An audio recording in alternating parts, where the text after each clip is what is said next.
untraveled roads and downtime. In my free time before my departure from Raventry Hall, I went searching for this castle's magical dungeon, and soon enough found it near the river, go figure. After dealing with an undead capable of casting spells like Fireball at the Red Keep, then cutting through a literal zombie apocalypse on Harrenhal that had some dishonest shadows, it was a little bit boring having to clear this one. Although the stream of water up to my knees was a little annoying at first, but by using Alter Self to give myself webbed feet, it did little to prevent me from making small work of the hordes of armored zombies.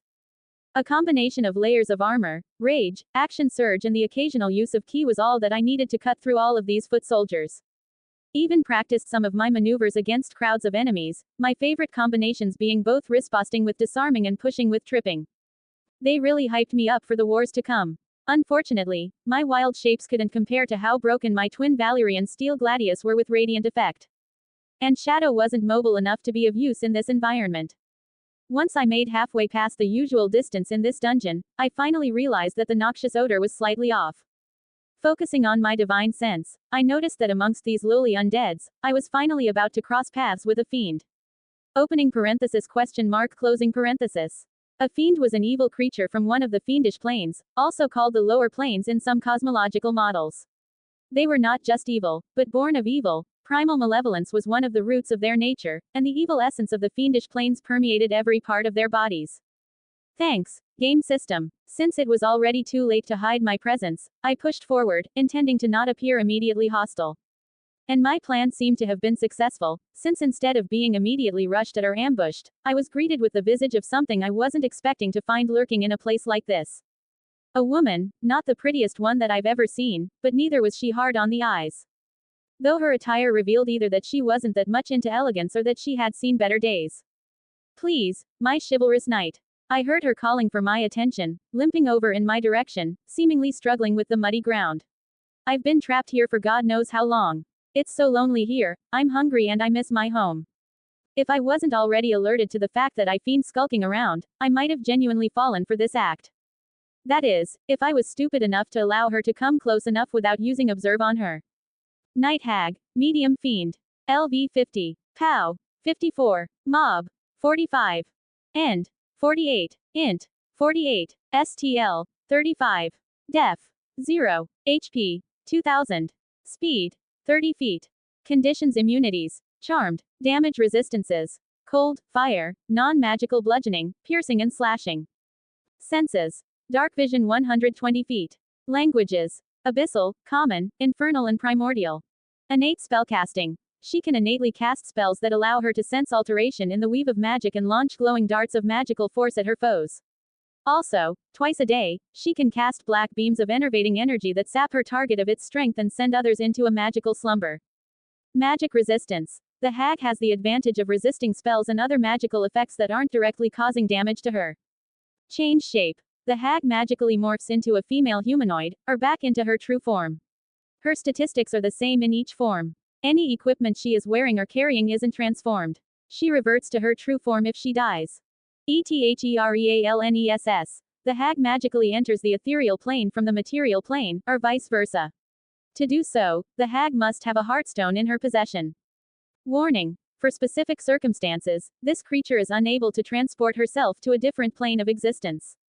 Hell no. Fuck this shit, I said, retrieving my dragonbone crossbow loaded with an obsidian-tipped bolt, and shot her almost at point blank while accepting the penalties of my sharpshooter perk. Double tapping, thanks to extra attack and crossbow expert, with precision attack maneuvers making sure that I got one in the heart and the other in the head. Wah, the hag managed to mutter before the two projectiles reached her at ludicrous speed. Asterisk boom. 0.2000 HP. My crossbow bolts pierced her skin and muscle tissues, loudly shattered a few bones and dislocated her limbs with massive concussive force, rendering the fiend into a bloody mass. The poor monster didn't even have the opportunity to cry in pain before dying. Ugh, I remarked in disgust, noticing I just got covered in muck and that the few still discernible remains of the average-looking woman morphed into pieces of a hideous creature. From the pieces that remained intact, it looked like a crooked crone, wrinkled and withered woman of unsightly appearance with blotchy skin marred by warts and moles. Her long, skinny fingers were tipped by talon-like nails as tough as steel and as sharp as blades, and her mouth was filled with sharp, blackened teeth and noxious stench. Long, Frayed hair ringed her creased face, but even though her face was heavy from the massively painful experience she just went through, the glimmer of sly villainy could still be seen in her eyes.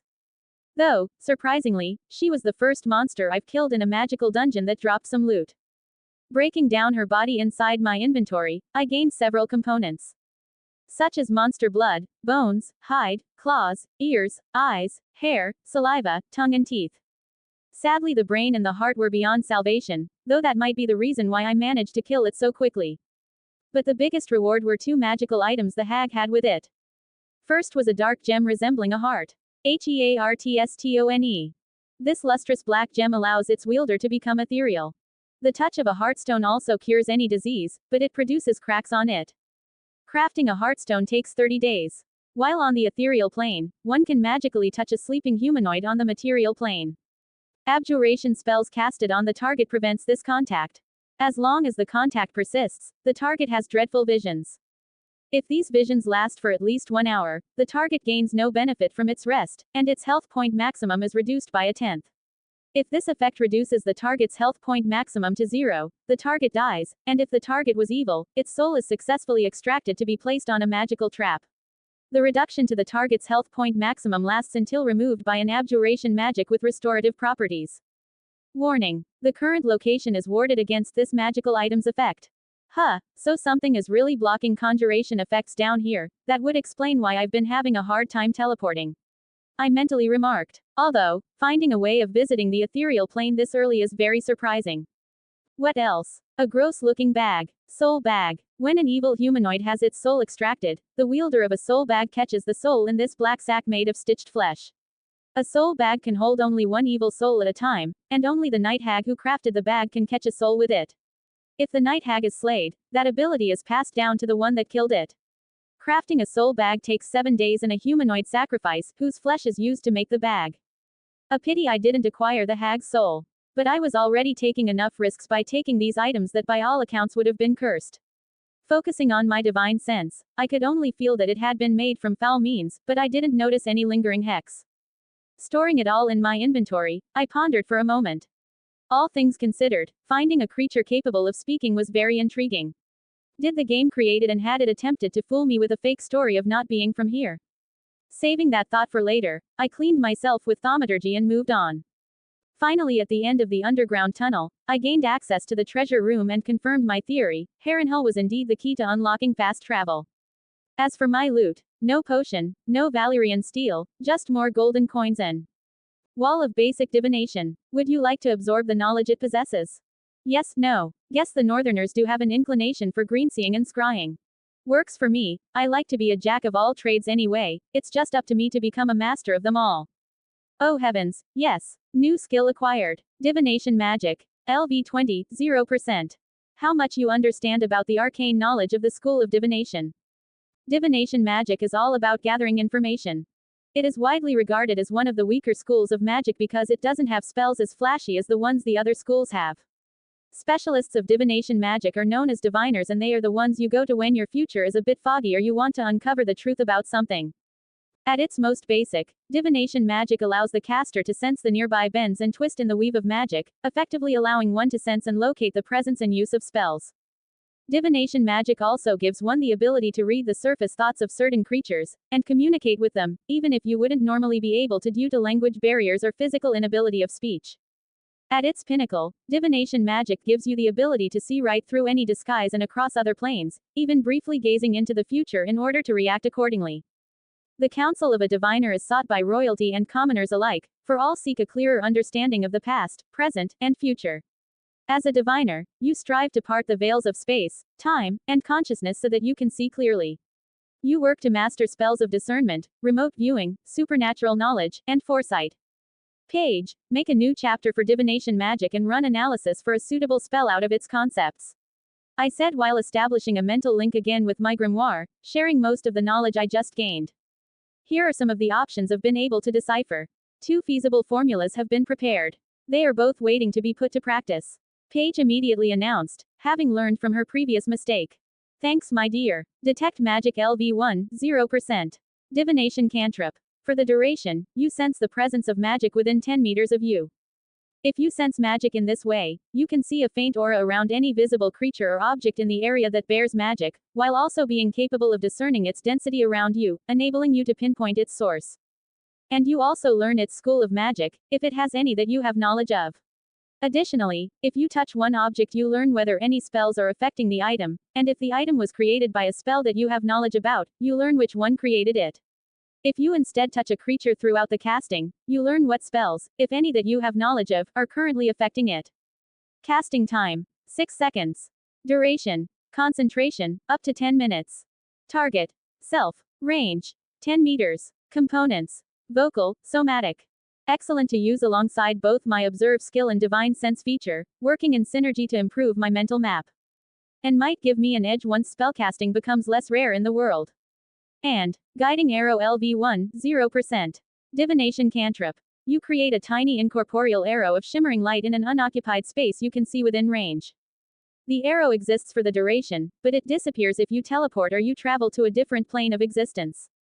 When the arrow appears, you name one major landmark, such as a city, mountain, castle, or battlefield on the same plane of existence as you. Someone in history must have visited the site and mapped it. If the landmark appears on no map in existence, the spell fails.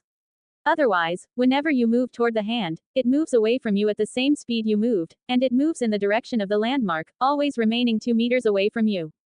If you don't move toward the hand, it remains in place until you do and beckons for you to follow once every 5 minutes. Casting time: 6 seconds. Duration: concentration, up to 8 hours.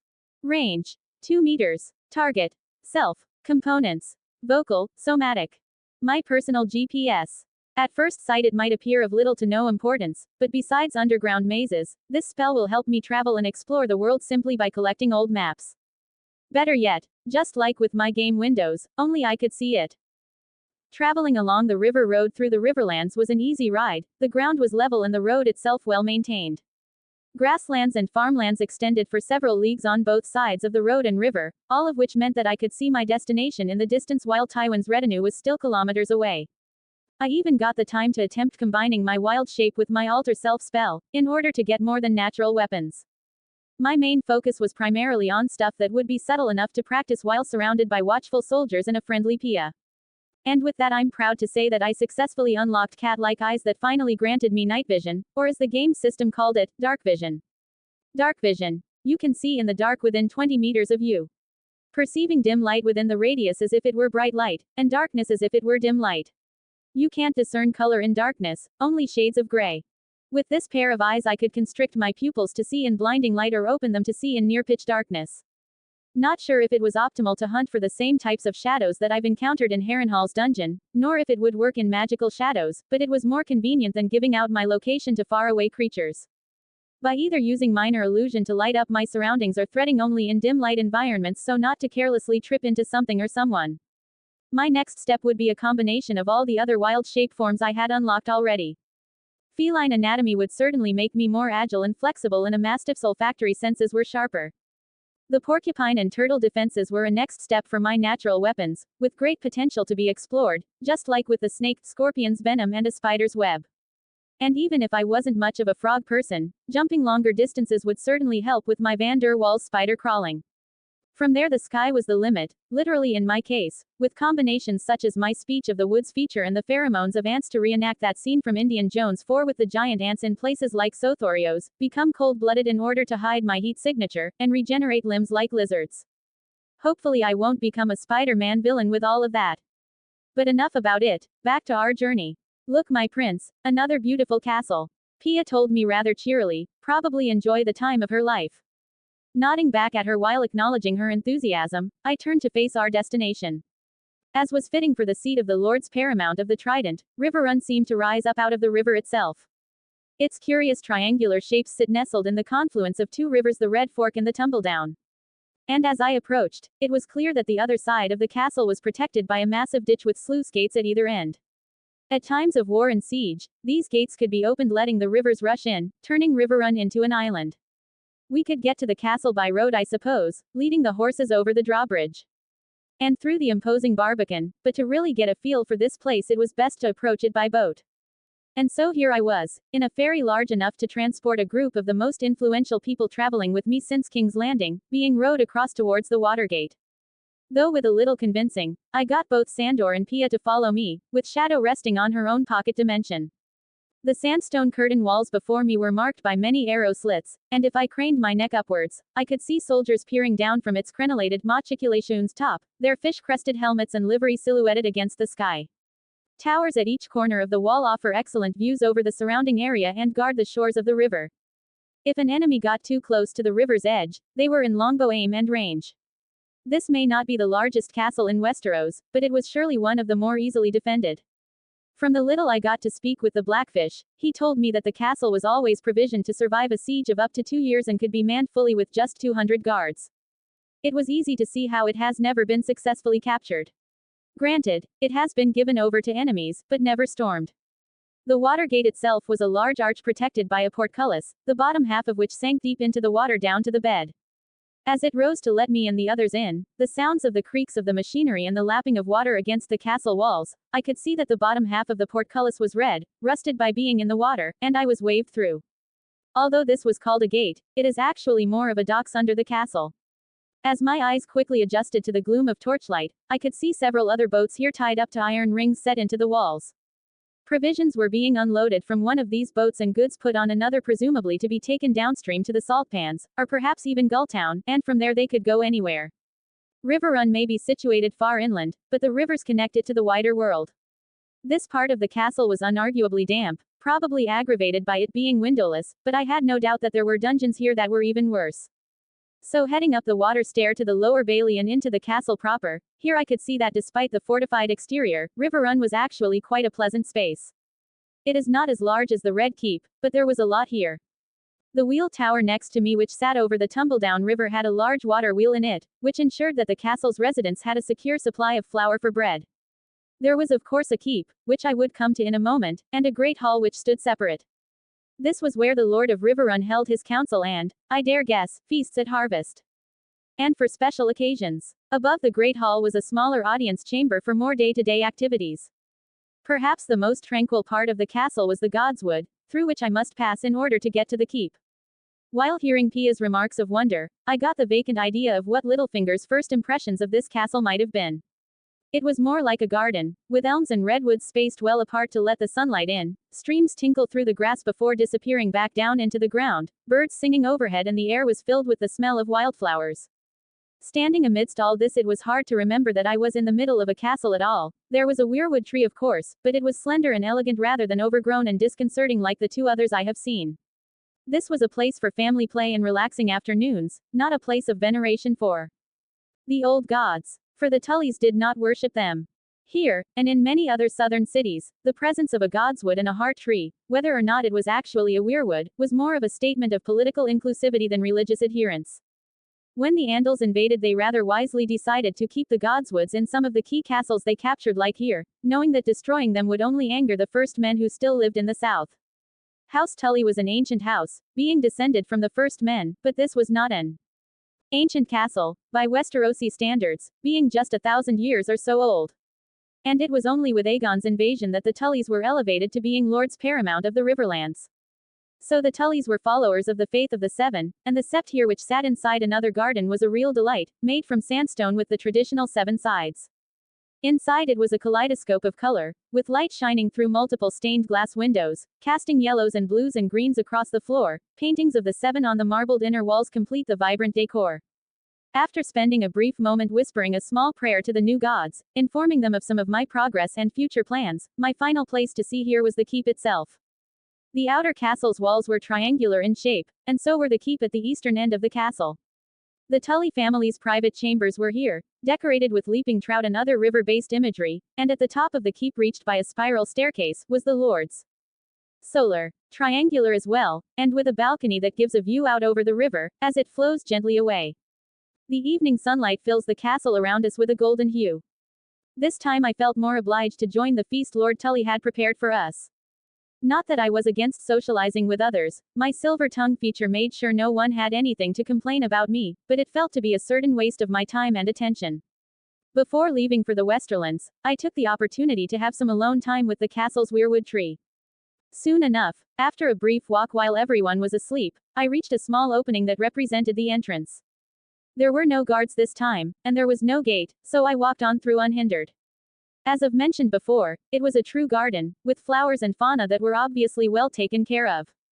I walked through the well-worn paths, taking in the sights on the way to the weirwood. When I found it, I was eager to touch it. There were only the white branches and red leaves of the weirwood in the vicinity. Grass grew on the dirt around it, but other than that it was untouched by anything else. There was no brush or anything like that to obscure any of the tree. And in front of it was a single bench for someone to sit on. I walked straight up to the tree, curious. My eyes roamed the bark of the trunk until I found the face carved into it. Reaching out and putting a hand on the tree, a familiar sensation took hold of me. Title: Druid, has leveled up. Trait unlocked. Circle of the Stars. The Circle of Stars allows druids to draw on the power of starlight. These druids have tracked heavenly patterns since time immemorial, discovering secrets hidden amid the constellations.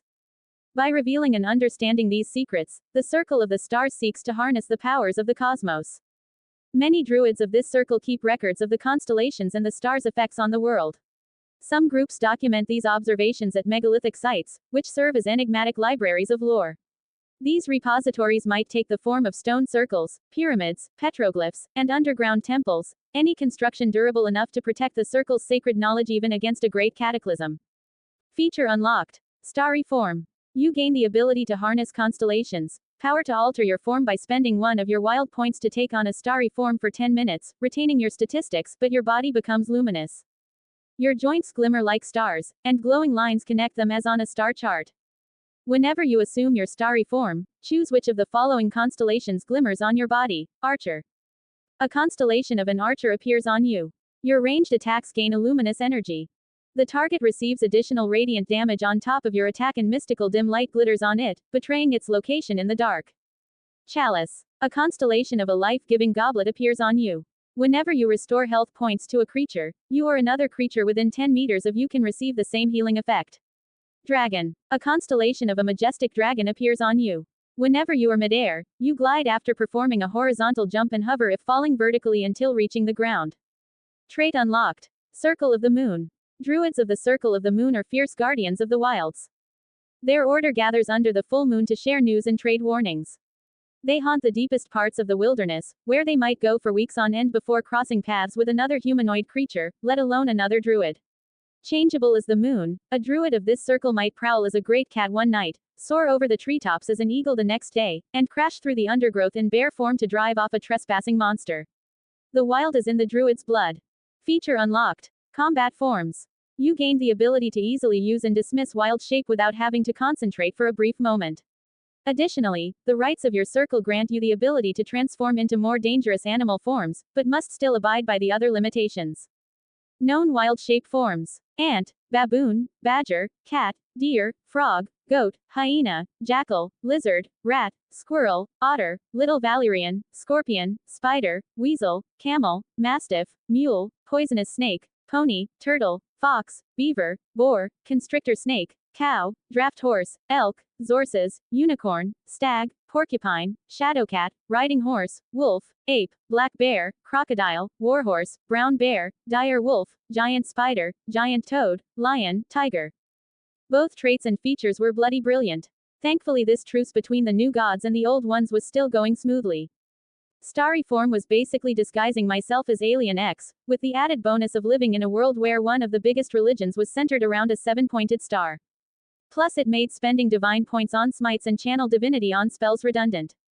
Give me one Valerian steel sword in one hand and a dragonbone crossbow on another, I would be confident to have a rematch with those shadows. As for my other trait, I guess it was kind of inevitable with all my tinkering with wild shape. Though it made me wonder what I would get from using my wild companion more often. Having said that, dire wolf form already. And what with this giant toad thing? Is it from my study of the Isles of Toads with its own toadstone? Okay, just awesome. The magical dungeon under Riverrun was slightly tougher than the one on Raventry Hall, with the water level being enough to make me rely on my swimming skill for the first time.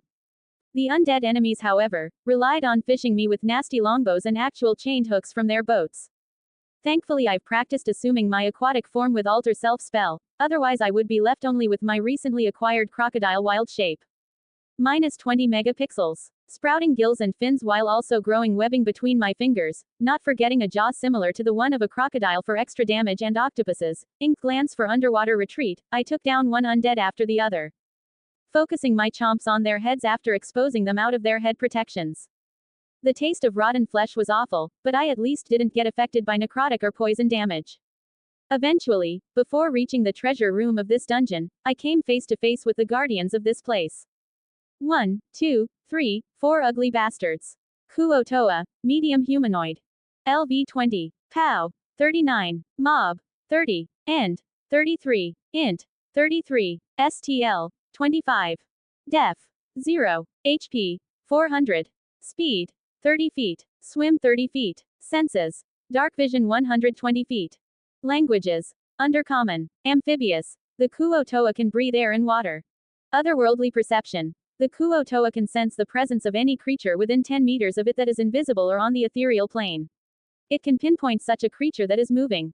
Slippery. The Kuo-toa has the advantage of escaping any form of grapple thanks to a layer of slime over its skin. Sunlight sensitivity. While in sunlight, the Kuo-toa has its attacks weakened, as well as its perception that rely on sight. Kuo-toa are sadistic, degenerate fish-like humanoids that once inhabited the shores and islands of the surface world. These guys weren't big stuff, their stats were similar to my base ones. How about that? No damage and condition immunity. Spreading my arms in a manner of defiance, I managed to bait all of them to attack me all at once with their spears. Rushing at me like hungry piranha fish, I grinned at them with my reptilian mouth as a spark crossed my eyes. Since I was immune to the damage of my lightning power even while submerged, I decided to be an off-the-charts humanoid electric eel, stunning all the monsters that were within my range. Poor fellas, they were easy prey after that. And much better lunch than the average undead zombie. Even stored a few pieces for Shadow to give her opinion on it. Who would have guessed that all of these dungeons would pose a bigger challenge than the one under the Red Keep did, with its fireball-launching damn undead battle mage? Although, it was nothing compared to the waves of Walking Dead rushing at me during my visit at Harrenhal or the fiendish hag that I met on Raventry. But gotta give it to the Tullys, they had reserved a considerable challenge, one that without knowing Alter Self or having my wild shape forms, I have no idea of how I would have beat it. Neither Valyrian Steel or Eldritch Blast were very effective while I kept myself underwater, so it was the perfect opportunity for me to understand new strategies and tactics in combat. By the end of my dungeon delving, I was greeted with another chest filled with gold and unlocked another great house castle. 7 more to go. Since I've brought up my evolution, let me review the progress of my spells thus far. Starting with a bang, Evocation Magic. With both my careful metamagic and wizardry skill of sculpting safe areas of damage for my allies, I just began to get the idea of how to increase their overall power with my empowered metamagic. Eldritch Blast LV20, 0%. I was now capable of invoking 4 impressive beams of pure magic, 8 if I twined it. Force damage had proven its worth time and time again, though with Page in my hands I could work on transmuting its base damage into either psychic and lightning. Before my starry form, spending my divine points was my only option to stack radiant damage over the damage of each beam. If the dungeons allowed me the line of shot, I could use the distant metamagic and reach 120 meters, which basically made me a goddamn sniper wizard in most scenarios, one shooting any target before they could even notice me.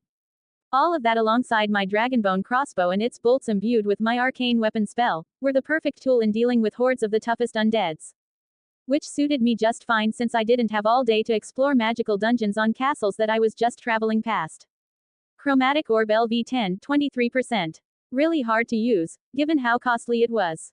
From grinding it I mainly got the excitement of blowing something up with the wrath of one of its 6 power types, especially by twinning it and evoking one on each hand. Or better yet, send Page as my drone ahead of me, seek and destroy style. Oh, after mixing some of my druidic insight with the components I've been working with, I had finally succeeded in coming up with a second-class evocation spell. Starbeam LV1, 0%. Second-class evocation spell. A silvery beam of pale light shines down in a 2 meters radius, 12-meter high cylinder centered on a point within range. Until the spell ends, dim light fills the cylinder. When a creature enters the spell's area, it is engulfed in ghostly flames that cause searing pain, taking massive amounts of radiant damage. Any shapechanger becomes weakened inside it, eventually reverting to its original form and can't assume a different form until it leaves the spell's light. After you cast this spell, you can move the beam 18 meters in any direction. Casting time, 6 seconds. Range, 36 meters.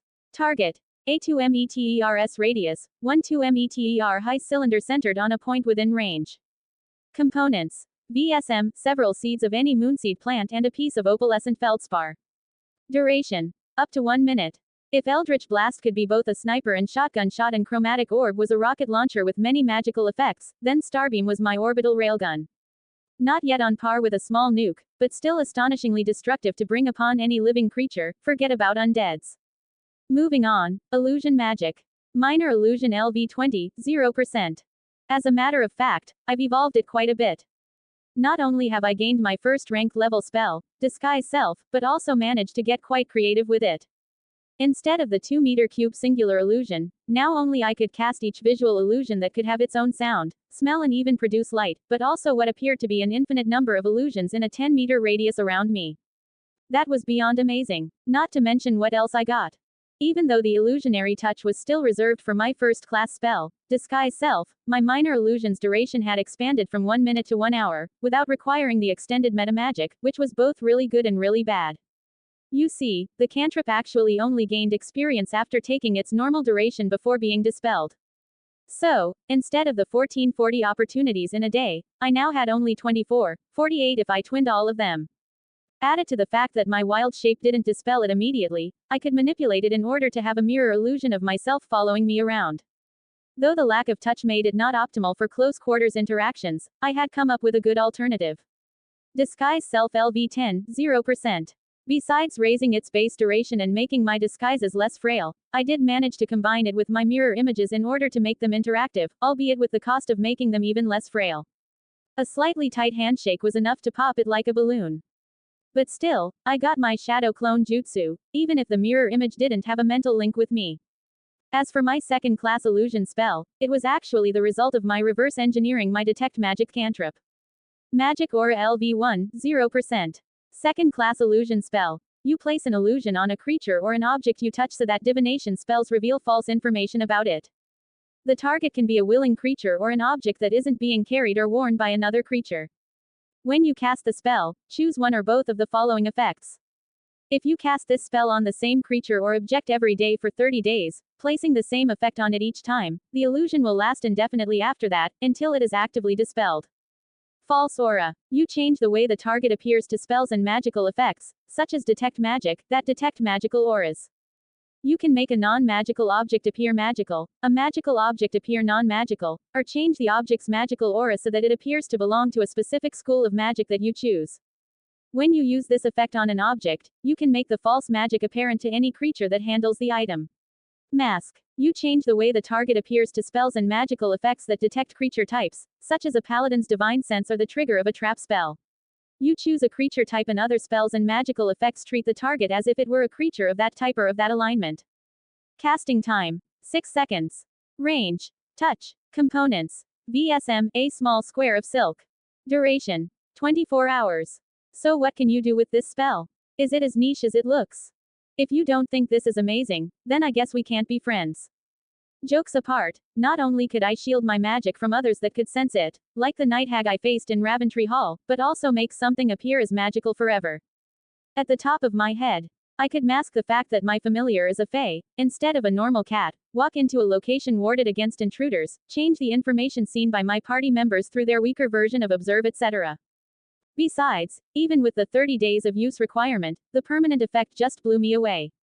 Next, Conjuration Magic. Minor Conjuration LV20, 0%. Its initial limitations were a singular inanimate object, created in my hand, or in an unoccupied space within 3 meters. Form must be of a non-magical object that I must have seen before. It lasted up to 1 hour, or until I created another object. Largest dimension was 1 meter, so no long coils of rope, maximum weight being 5 kilogram.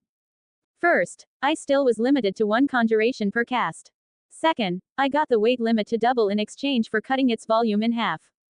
Last but not least, I finally got them to become permanent, I just had to focus for an entire minute to make it so.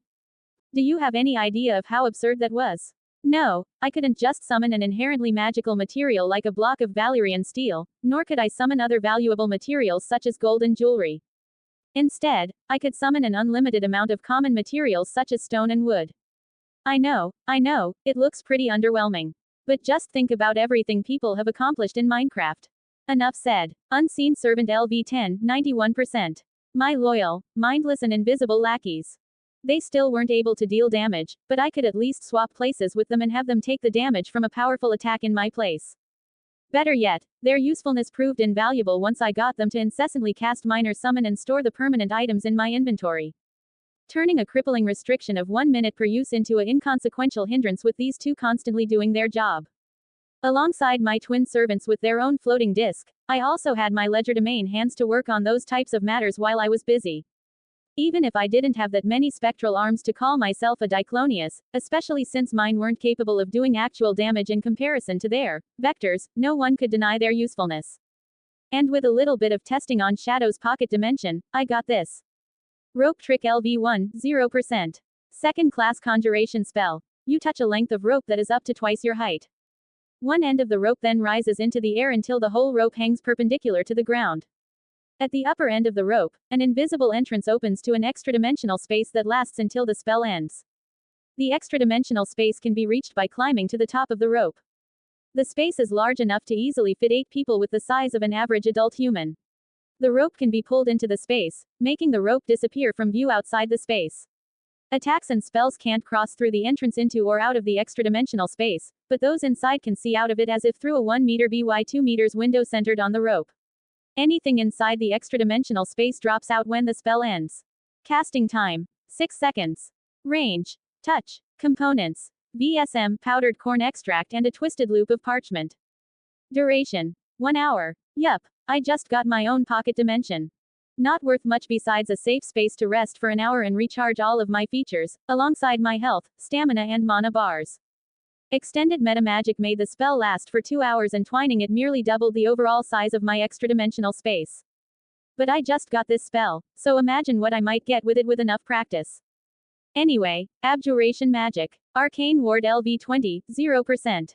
This one synergized very well with my draconic scales, but besides turning it into a passive that was always up, I just learned to share it with others, mainly my wild familiar Shadow.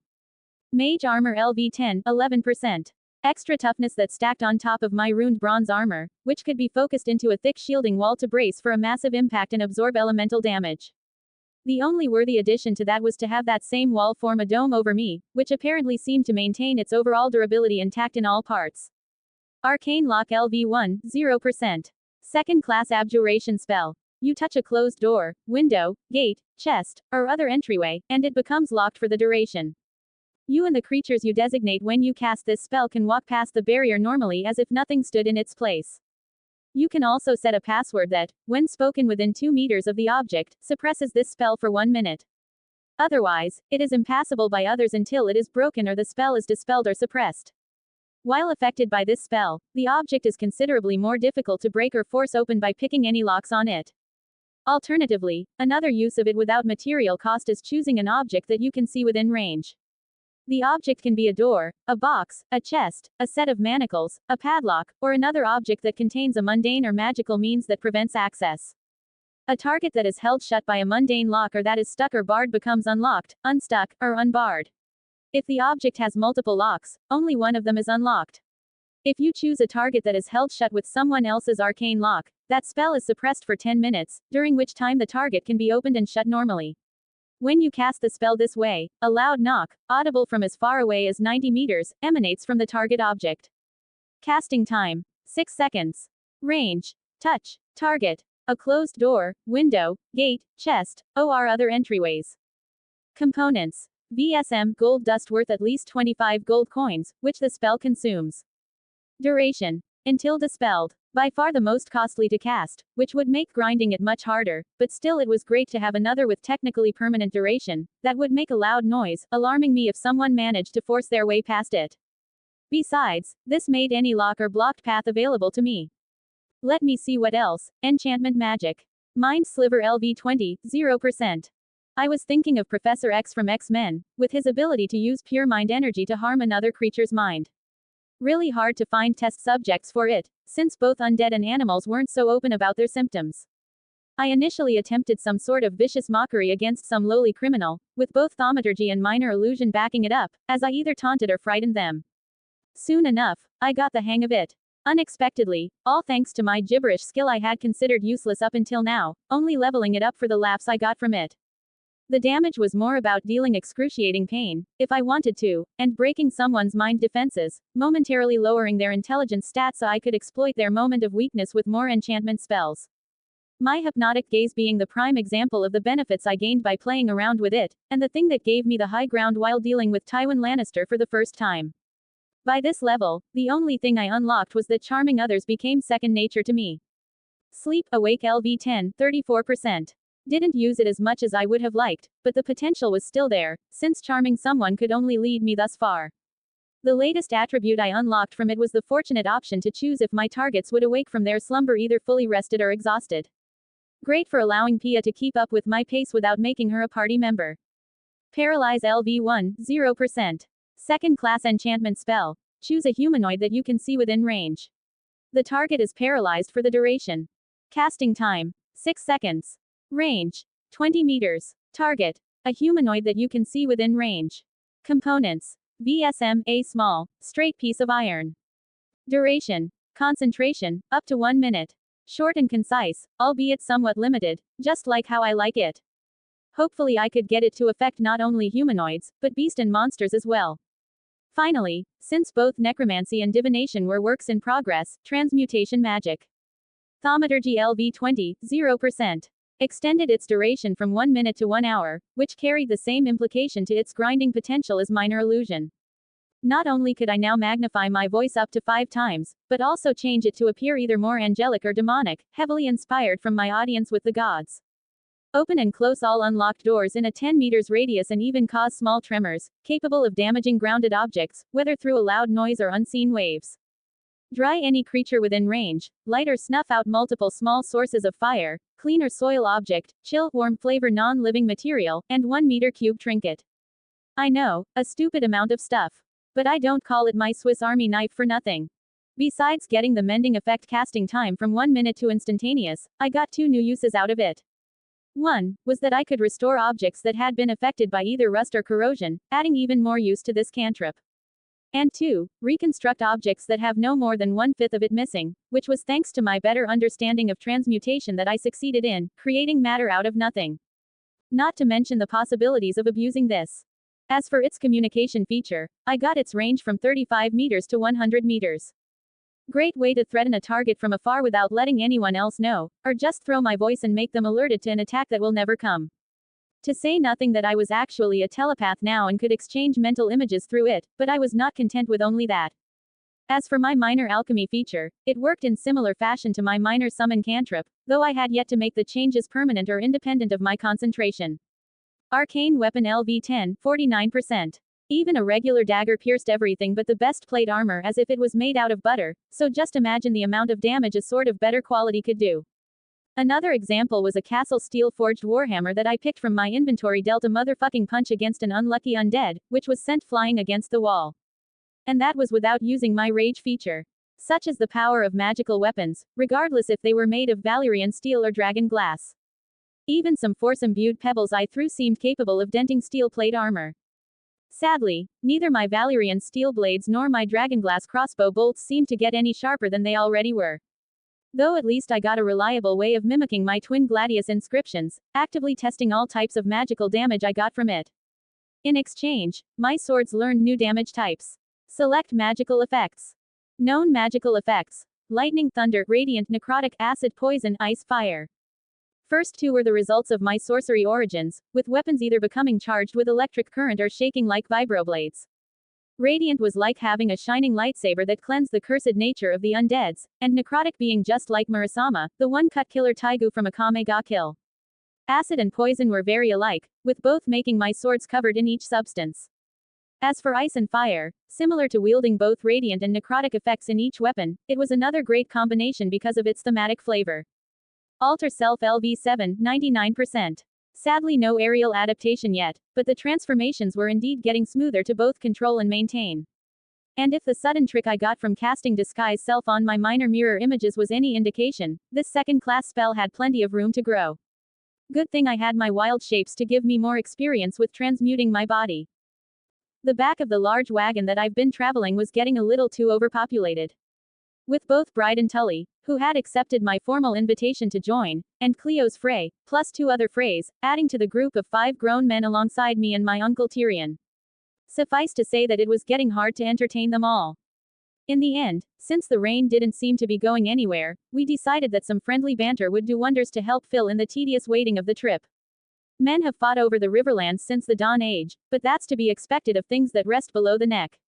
Bryden was recounting a little about the history of the Riverlands, to Tyrion's clear satisfaction. Doesn't help that the Riverlands are between everything and everything else. The Westerlands gold, the Reaches grain, the Vales rock and the Norths. He stopped for a moment, trying to think about what the North had to offer. Snow, I joked. Hey, yes, I believe that might be the case.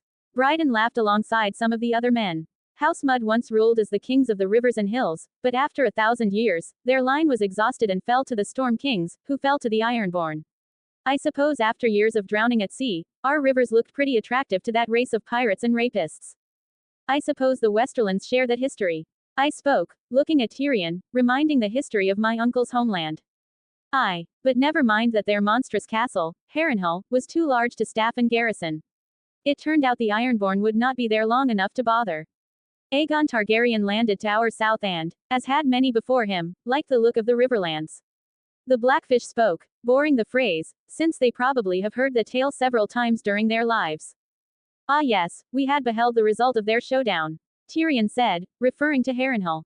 Bryden nodded before continuing. My ancestor Edmund Tully led the desertion of Riverlords to his cause and was rewarded by getting to watch King Harren burn in his own tower. He laughed alongside the other Riverlanders in a rare moment of camaraderie. Unfortunately, that's not all Edmund got. House Tully was named the Lord Paramount of the Trident, which means we had to keep in line all those lords who hadn't governed themselves for thousands of years. We were now responsible for aiding the Mallisters at Seaguard against the pouting Ironborn, whenever they got cheeky. And that same moment of camaraderie was gone. Hearing that Brynden Tully considered the title of ruling the Riverlands a bother, the Freys snickered, prompting the Blackfish to raise an eyebrow. But he decided to ignore them for now. For settling Harrenhal on families stupid enough to think its curse would skip them, after devouring all previous families. He remarked in a monotonous tone. For keeping the Blackwoods and Brackens from wiping each other out, and giving us 2 more castles to deal with. Bryden Tully made a pause, turning to the Freys and said. For keeping the Freys in their place and out of others' pockets. This comment was answered with an awkward silence from the 3 Freys present, since they weren't important enough to speak against the brother of their liege lord, or risk bothering me. For marrying off our sons and daughters wisely enough so that we didn't follow House Mud into, well, the mud.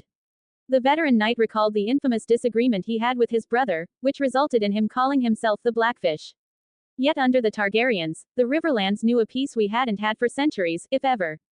But like all good things, sooner or later, it all goes to shit. And our shit had a name. Aerys Targaryen. Everyone on the wagon had heard enough tales of the Mad King, and how he earned his name. Some had actually fought in the war that resulted in his family's destruction. Bryden turned to look at me, remembering for a moment I was the actual crown prince. Westeros has had its share of Mad Kings, but usually, they had the sense not to bully more than one powerful house at a time. Aerys soon blundered into a triple alliance. The North with the Starks, the Stormlands with your house, and the Vale with the Hands house rose against him. Westerosi wars are much larger, and if you forgive this one, messier than the ones at the Summer Isles. Jalabar Exho remarked, reminding about the obstacle keeping him exiled from his homeland. So I've heard. The Blackfish agreed before returning to his story. But of course, where do you think most of the blood was spilled? My brother Hoster guaranteed the answer to that with the marriage of my niece to Eddard Stark, the Warden of the North. At least Hoster didn't send her to Robert. The 3 Freys smirked, having already heard about how desperate their liege lord was in forging new alliances, and somewhat sympathizing with how Walder Frey ruled the twins. So, the Riverlands joined the war against the Mad King. And it was on one of our rivers that Prince Rhaegar died, sealing the fate of his dynasty. The Blackfish said, during centuries, armies have marched, again and again while the Riverlands burned. If Westeros is not careful, pretty soon our people will grow some sense and abandon this place for a safer realm, like the Dothraki Sea. He laughed, prompting almost everyone to follow. I joke, of course. The Riverlands are our home and God's help us, we love it. Still, as they say, the king eats and the hand takes the shit.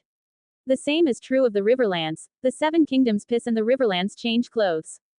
This gained a few nods from the Freys. After that, we continued sharing stories. Jalabar spoke about his homeland and the phrase about their lives on the twins. My prince, is it wise to have this mercenary around you? Sirio suddenly questioned in a respectful manner, drawing Braun's attention. How can you be sure he won't attempt anything against you? You've got a problem with me, fencer. Braun spoke out, showing that he did recognize Sirio's accent. I don't dance well enough for you. Sirio merely smiled and shook his head. Only that you creep around whenever we set camp like a bandit looking for things to steal. I take it that I didn't creep silently enough then. Braun admitted with a sly smile, earning an amused chuckle from one of the phrase. Having Shadow draw their attention with a growl and a hiss, I began speaking. It never hurts to ask. I immediately settled down their argument. I trust he will behave because I've paid him quite handsomely. I told them before handing a piece of fish to Shadow. And will continue to do so if his skill proves true. Yeah, Baldy, give the man a chance to prove himself. Thoros spoke, for the first time after waking up from his nap, to his fellow SOC before turning to the sellsword. But one thing I've been meaning to ask, I think it's about time you introduce yourself. I turned to Braun, with a neutral expression. Do you mind? Not really. The oblivious Rain shrugged. Some call me an insolent black-hearted rogue. Others call me a wanderer, which isn't completely wrong, since I've been to many places. But I prefer to be called sellsword. It pretty much sums my life up. A poor man with a sword, seeking a rich man needing a man with a sword. We exchange gold. If a poor man like me knows how to use the sword, maybe I will become a rich man, one way, or another. Oh, I can see that you are very attached to your profession. Tyrion remarked, closing his book. Care to share some tales about it? Braun shrugged. I'm sure sellswords have a long and illustrious history, but if you meet a sellsword who knows it, best hire someone else. A sellsword should be good at one thing: getting paid to kill people. Lothor grunted at that, probably his way of showing amusement, while Bryden actually laughed. It's not an easy job, mind you. Braun made his case to everyone. Most people try to kill you back, and at least a few of them know how. The ones that don't, well, they often come in enough pretty armor to ruin an afternoon. Braun revealed, knocking on Thoros' breastplate before looking at me. A lot of high lords turn their noses up at sellswords. They say they can't trust a man who sells his allegiance to the highest bidder. I don't blame them. It's much cheaper for them to own an army from birth, either by people being on their lands or by their ancestors swearing a few oaths. Indeed, I agreed with his point, to the surprise of everyone.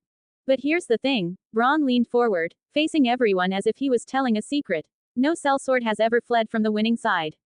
If your hired companies are running away from you, it's because you're not on that side, and you didn't pay them enough to die with you.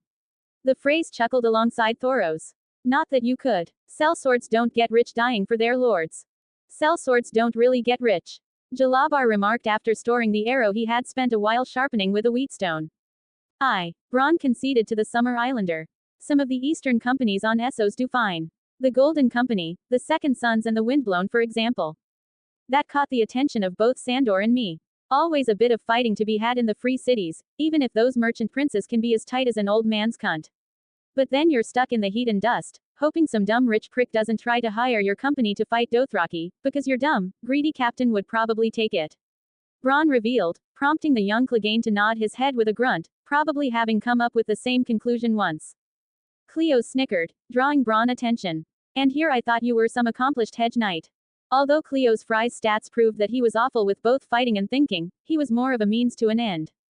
And had Royce blood through his grandmother, just like Elise, which intrigued me if it was worthy of something. Though the other phrase Cleo's brought along were somewhat competent. The first was Black Walder Rivers, bastard son of the eldest son of Lord Frey, who had good stats for stealth and deceit, always carrying some small knives concealed within his clothing while constantly speaking through half-lies and half-truths.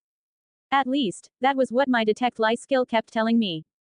He was a wiry man with a black beard, who had earned his nickname due to his irascible temper and stern attitude, inspiring terror in those around him.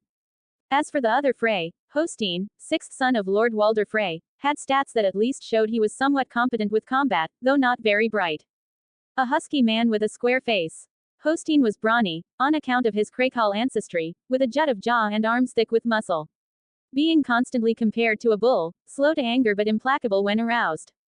A seasoned soldier and the fiercest fighter of Walder's brood. While he favored his mother's family and was considered the strongest of all the Freys, Uncle Stannis would one day judge him to be dim and stupid during the future war. Ha! Hedge knights, now, they are a different breed. Bronn said with a laugh as if he had just heard a great joke. Take a sellsword and remove the sense. They get their name from where they sleep. Under the hedges, ditches and stables of the Seven Kingdoms. How appropriate, Tyrion remarked with a sly smile. They don't have the family name or the purse like real knights, so they spend all their money on armor, horse and riding tourney after tourney in the hope of impressing some lord or winning some prize. Bronn told us while gesturing with his hands to bring more weight to his words. One loss, and a lot of them are ruined. They can't ransom back their armor. Even if they win, think what a knight's good for, killing men. You know how you train for killing men. By trying to kill men, not prancing round with a blunted stick bowing and waiting your turn. Lothor grunted again, this time a little displeased about Bronn's comments.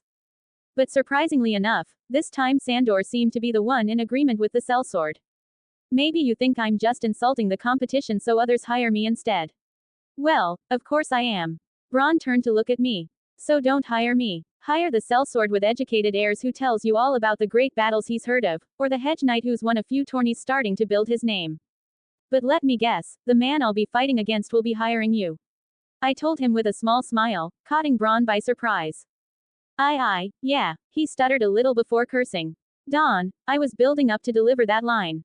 Everyone laughed at his response. Bronn joined in with the laughing. All right, now it's your time, Red Priest. Sure. After taking a large gulp from his wineskin, Thoros indulged Bronn's curiosity, lighting a small candle just because he wanted. I was born the youngest of 8 in Myr, across the narrow sea, so my father gave me over to the Red Temple. He blew the candle and drank again. In their wisdom, they decided to make me a priest instead of a warrior or a temple prostitute like other children. I've been meaning to ask you about your faith. Jalabar remarked with genuine interest. Like the dominant faith in Westeros, it's somewhat confusing. Well, I can tell you that it was not the path I would have chosen. Thoros admitted with a shrug. Sure, I prayed the prayers and I spoke the spells, but I also led raids on the kitchens. And, from time to time, they found girls in my bed. He and Tyrion chuckled. Such wicked girls. I never knew how they got there. I'm sure you don't. Uncle Tyrion nodded with a smirk. Thoros thanked the small Lannister trust and continued. Then again, I did have a gift for tongues. And when I gazed into the flames, well, from time to time I saw things. He stared at me for a brief moment, not enough to make me worried, but enough to make me notice. Even so, I was more of a bother than I was worth. Thoros admitted. When the High Priest foresaw your father's ascension, he sent me to turn the rebelling Stormlord to the Lord of Light. Thinking that when Robert seized his crown, we'd take all of Westeros from the Seven in a single stroke. How naive of him, Tyrion remarked. Perhaps they thought Robert would listen to a kindred spirit. Or perhaps celibacy had addled the High Priest's brain. Thoros concluded, drinking again from his wineskin. I didn't know, I didn't care. I was free. We never are, my friend. Syrio spoke. All men must serve. Whatever, I did my duty as I saw it. He turned to look at me again. Drinking and whoring and waving my sword around, the only gods your father cares about, anyway. Seems reasonable. I nodded in agreement, knowing well enough about my father from both lives to see plenty of truth in Thoros' words. And the rest is history. Years passed, Robert became king, I became a joke, soon enough we will both grow fat. I even won some glory in the previous tournaments, fighting bands of men and all. Though this last one was an oddity. He chuckled. It's amazing what boldness a full bladder can inspire. I don't know, Bronn remarked to the Red Priest. Fighting drunk might be one of the quickest ways to never appreciate drinking again. Hey, perhaps. Thoros agreed with the sellsword. But Robert had stopped listening to my sermons a long time ago, even if I had still bothered to give them. A silence took place amongst the group for a moment. I sound like a dried-out old woman, I know. Thoros said before noticing he had just gone out of wine, and the fire of his candle had just been snuffed out. I think I need another drink. I share your misfortune, my friend. Tyrion told him, shaking his own empty wineskin. What about you, Esser Brune? I suddenly spoke, drawing the freerider's attention. I'm of low birth, my prince. Being a distant, poorer cousin to the main branch of House Brune. He admittedly without showing shame or guilt. After my father's death, I went to the Brunes of Brownhollow in an attempt to form a family bond, but they said I was no kin of theirs. He stopped for a moment, probably recalling his life. And I've learned what I know of arms the hard way. The only way, if you take my advice. Bronn declared, showing sympathy for the freerider. Quite the family relation, I see. I remarked to him, but the man merely shrugged. It taught me how to fend for myself. Lothor said coldly, with his gruff voice. No one will see me complaining. A commendable attitude, I told him. Only a reasonable one, Lothor said, crossing his arms again and going silent. And you, Clegane? I turned towards my sworn shield. What's your story? Any tales about your chivalrous achievements? Nothing special, my prince. The hound remarked. I don't want to bore you with it. Come on, mate, we are all sharing our stories here. Bronn said while picking a blunt knife to clean his nails, not really caring for the swings of the wagon. Sandor turned to look at me, expecting to see if I ordered him to do so. Speak your mind, Clegane, if you feel comfortable enough. I informed him with a neutral expression. Shifting his seating to get more comfortable, Sandor sighed and began speaking a little about him.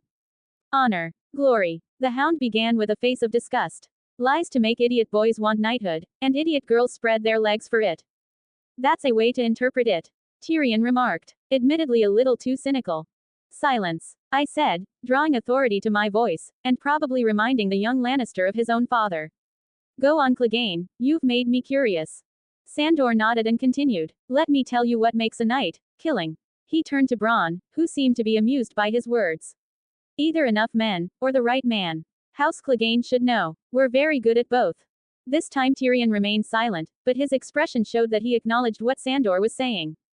Most families claim some great ancestors so far back that nobody can prove them liars. Not us. Sandor revealed while looking through the wagon's backside. My grandfather kept the kennel for Lord Tytos Lannister of Castle Rock, your great-grandfather. I nodded, remembering the origins of House Clegane. Forgive me, but Lord Tytos was a weak man who didn't know it. One day while hunting, he stumbled on a lioness. His tail caught the attention of everyone. Instead of embracing the man who wore her on his banners, she tried to tear out his throat. Cleos grimaced at the idea of being face to face with such a beast. Luckily for him, my grandfather came up with the dogs and drove the big cat away. And as a reward, the Cleganes got lands and a keep and a son to squire for the Lannisters. We took the 3 hounds who died for them as our new sigil. I see, I remarked, showing to him that I was paying full attention to what he was saying. When your grandfather, Tywin Lannister, became Lord of Castle Rock, he wanted more from his former kennelmaster than fealty. He bet that training hounds to kill wasn't far from training boys to kill. In just 2 generations, my brother Gregor and I proved him right. I gutted my first man at 12. A late bloomer, I see. I got mine around half that age. Even took out a woman who tried to take my head with an axe. Bronn remarked, but I quickly silenced him with a stare. Sandor grunted before continuing with his tale. Years later, servants started disappearing in our keep, and even a sister I don't remember. But nobody could prove anything against Gregor or dare if they caught him at it. Sandor continued to speak, probably forgetting that he wasn't alone. For my father wanted a knight in our family and thought he'd found one in Gregor, who at 13 towered over enough men that they called him, the Mountain. Sirio looked at me. I've been constantly compared to such a man, but the Bravasi had only heard some hard-to-believe rumors about the man before the tournament, and he so rarely interacted with anyone that wasn't traveling close enough to me. But now hearing some of them being reproduced by the man's own brother, that caught his attention. Sure, Gregor looks quite the champion from a distance, but a mountain can't cleave a man in half in one blow, and won't break a wench's face if she talks. Most of the men made surprised expressions upon hearing that, Bronn being one of those who didn't. Through Lord Tywin's influence, Prince Rhaegar Targaryen kindly anointed my brother personally. A great honor for our family, everyone said. Sandor chuckled dryly. 1 year later, Esser Gregor chivalrously sacked the prince's city, supposedly even brained the prince's baby, and raped and murdered the prince's wife, winning our family yet more honor from the new king and queen. As the hound made a pause, the air suddenly became awkward, until I spoke up. I see you didn't remain with your brother, serving as one of his men. Sandor nodded, scratching the burned half of his face. Soon after my father died, they say, in a hunting accident. The same day that Gregor became lord of the Clegane lands, gold, and anything under his roof, I left our home to take service at Castle Rock. He turned to face Tyrion. Lord Tywin was not like his father. Under his rule, the man who serves the Lannisters will never lack for killing. So that's why you don't believe in knighthood. I concluded, acknowledging his cynicism. Probably. I'll guard you, such as you are. Gregor will kill the other ones, such as he does. When we're done, we'll see how many people still believe in songs and fairy tales. I'll keep that in mind, I told him while scratching Shadow's head. The trip continued for another day until we stopped, giving the horses time to rest, and the man to stretch their legs. I spent some time entertaining Pia, who had been traveling separately with the other servants, with some of my songs, which she obviously found lovely. Believe me, I'm growing on this girl. While the caravan that I spent almost a month traveling with divided itself, since most of the men wished to ride a horse for a while, I took the opportunity to get more acquainted with my grandfather. Tywin was a tall, slender, broad-shouldered man in his late 40s. His arms were thin but muscled and he had kept his head shaved ever since his golden hair started going bald, but he grew out bushy golden side whiskers. He also had pale green eyes flecked with gold, befitting of a true Lannister. His steel plate armor was enameled in deep crimson and highlighted with gold, and its rondelles were golden sunburst. Tywin's heavy cloth of gold great cloak was clasped with gold miniature lionesses, and his grethelm was decorated with a roaring lion with ruby eyes, also owning a thick ermine cloak. Tywin's castle-forged steel longsword had a gold pommel. His personal charger was a stallion with its own gilded armor. The destrier had a blanket with enameled crimson scales and gilded coronet and chamfron, as well as crimson silk bardings decorated with the lion of the Lannisters. Tywin Lannister, the Great Lion of the Rock. LB. 40. Race. Andal. Allegiance. House Lannister. PWR. 28. End. 29. Mob. 28. Int. 40. STL. 20. Def. 40. Tywin Lannister is Lord of Castle Rock, Shield of Lannisport, and Warden of the West.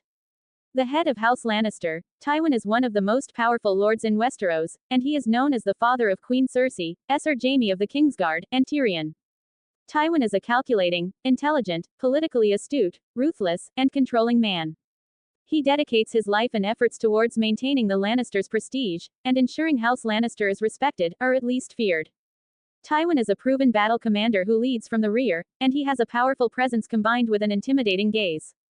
He is harsh with betrayal. According to his sister Jenna, Tywin mistrusts laughter because of how his father, Lord Tytos, had been laughed at. Grand Maester Pycelle was amazed that his late wife Joanna was able to make him laugh 3 different times. Though ruthless, Tywin Lannister is an able and shrewd ruler who brought great prosperity during his tenure as the king's hand. He is especially talented at the raising of funds, leading to a persistent jest that he must shit gold. Tywin is more respected than loved in the Westerlands, and he is remembered in King's Landing for the sack. Tywin loves his elder children, Queen Cersei and Sir Jaime, but despises Tyrion. This is partly because Tyrion is a dwarf, but also Tywin blames his youngest son for causing his beloved wife Joanna's death during his birth, as well as for shaming the family name with his frequent whoring. Tywin often relies on his brother, Sir Kevan Lannister. Jenna's husband, Sir Aemon Frey, is terrified of his brother-in-law. Tywin finds Prince Durrandon interesting, if not a little terrifying, though strangely enough that makes him respect him as well. May I accompany you for a moment, my lord? I asked Tywin Lannister, who looked very much like Charles Dance, from outside his carriage. Don't judge me, but I was having a hard time trying not to fanboy about how awesome he was. Thank the gods I had bought Player's Mind, otherwise my threats wouldn't have carried the same weight as they did. And my stoicism seemed to surprise him, convincing himself I was more lion than anything else. Well, at least whatever amount of surprise he could muster after learning that magic was real. Of course, my prince. Tywin said, pretending to be busy reading something on the scroll on his hand. Don't get me wrong, he was a good actor. But after spending years with the likes of Varys and Pycelle, who actually managed to fool plenty of people with his act, I ended up developing a good eye for spotting those sorts of things. I've been meaning to ask further about your gifts. He questioned while putting the paper away. That is, if you don't mind talking about it. Not at all. I smiled and shook my head. But I would like to ask a couple of my own questions first. Depending on your honesty, I will feel more inclined to be more open about my secrets. Tywin stared at me for a moment, probably thinking about how to proceed, but eventually nodded in agreement. Very well, seems fair enough to me. Have you told anyone about it? I asked bluntly. Not one word, he replied, and my detect lie skill assured me of its veracity. Besides, I'd be a fool to think that others would believe even if I tried. The world isn't in shortage of old men going mad. I thought the lion doesn't concern itself with the opinion of the sheep. I replied amusedly to the older man, who assumed I had learned it from my mother. He does when it risks making itself look weak. Tywin admitted contradictingly, not willing to argue much with me. My last question for now would be, when the time comes, and my abilities are revealed to the world, will you consider betraying me? That prompted the old lion to consider his answer. He knew nothing if I had an actual reliable method of spotting his lies through magic, so he decided to not risk it. Perhaps, he replied boldly, if you prove yourself incapable of wielding such power with more wisdom than the Targaryens did with their dragons. I stared at him for a moment, respecting his straightforwardness. Sounds reasonable. I pondered for a moment before continuing. I'm satisfied for now, ask away what you've been meaning to. Barely thinking for a second, Tywin asked. Who else knows? I raised an eyebrow at that. Instead of risking himself to appear desperate and ask if anyone could wield magic, he took the pragmatic approach and decided to know who else was aware of my power. You are the first major lord of Westeros to know of it. I began explaining, reassuring what I knew was his biggest interest with this question. Neither my father nor my mother knows, nor does Pycelle or Esser Barristan. Perhaps even the Master of Whispers doesn't suspect it. I made a pause, noticing how Tywin remained silent, expecting me to continue elaborating on my answer. I've revealed it to some allies in King's Landing, though like you, they are expected to continue serving my orders. I replied with a tone that revealed it was all he would get from me at the moment. Anything else? Tywin pondered for a while and finally asked. How did you come to learn that you were capable of doing what you do? Chuckling for a moment, I reminisced about my made-up excuse of half-truths and told it to him. When I was very young, around my first name day, I noticed how fast I was growing, not only physically, but mentally as well. I started with something Tywin could very much attest, having received countless letters about my unheard quick development. Then, as I began to learn scientific studies with their actual practicality, I began to wonder if magic was once used in the same way as we currently use stones and metals. I used minor conjuration and produced out of thin air an apple-size rock and a coin of metal, displaying it to Tywin to prove my case. Crushing the small rock with one hand before immediately mending it with my cantrip, while making the small piece of metal shine with a radiant aura with my other hand, I continued after storing both items in my inventory. Time went on, and as my body began to grow stronger, I grew more daring. Taking my iron dagger from my inventory, I made a small cut on the palm of my hand, which healed itself in seconds without the use of my magic. Bruises and cuts never seemed to stay longer than a day. I felt surges of energy whenever I tired myself out after vigorous exercise, and tales of magic always seemed to fascinate me, beyond what was expected to be normal. As he looked me in the eyes, I subtly casted alter self and changed my eyes to resemble the ones of a cat, with vertical slits pupils. Fascinating, Tywin remarked while I casted a mirror illusion of myself besides him, making it physically real thanks to stacking disguise self on it. I believe you have witnessed my skill as a marksman and a fighter during the tourney. The illusionary clone said, morphing through both my bard and knight disguises, while my original body took a wild shape. Taking the form of a big lion on the seat opposite to him as the carriage tilted under my weight, I was impressed to see that the old Lannister didn't flinch as most would have, had they been in his place. Every day I learned something new.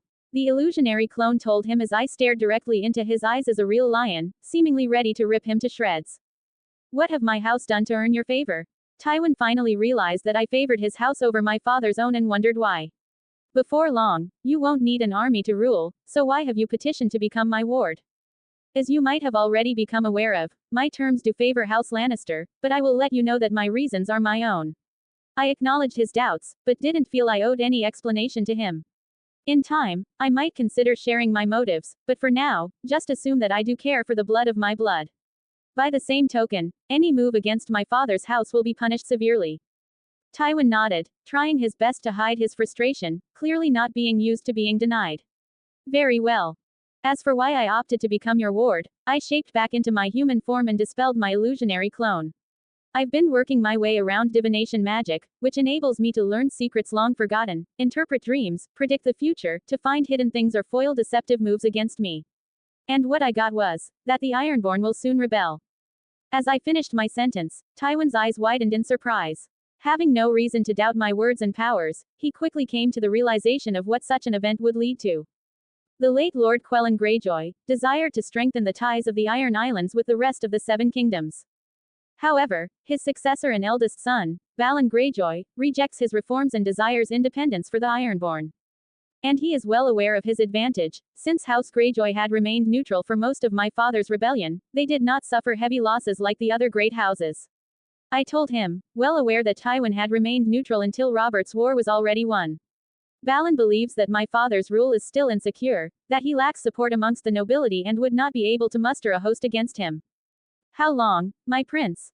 Lord Lannister asked, with seriousness and respect clear in his tone. I would assume in the next couple of years. I told him. The harsher and frequent winters have posed a problem and are severely slowing down their efforts to bolster their naval potential and attain widespread support from the other houses of the Iron Islands. I'll notify my forces and strengthen the Westernlands shores.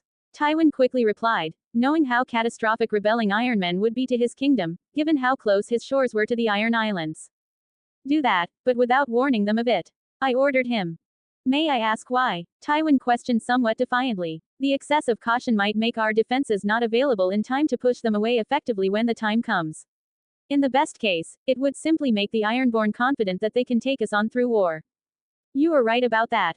I agreed to his reason, taking him by surprise, again. But would you really let this chance pass? Tywin raised an eyebrow in confusion, but remained silent.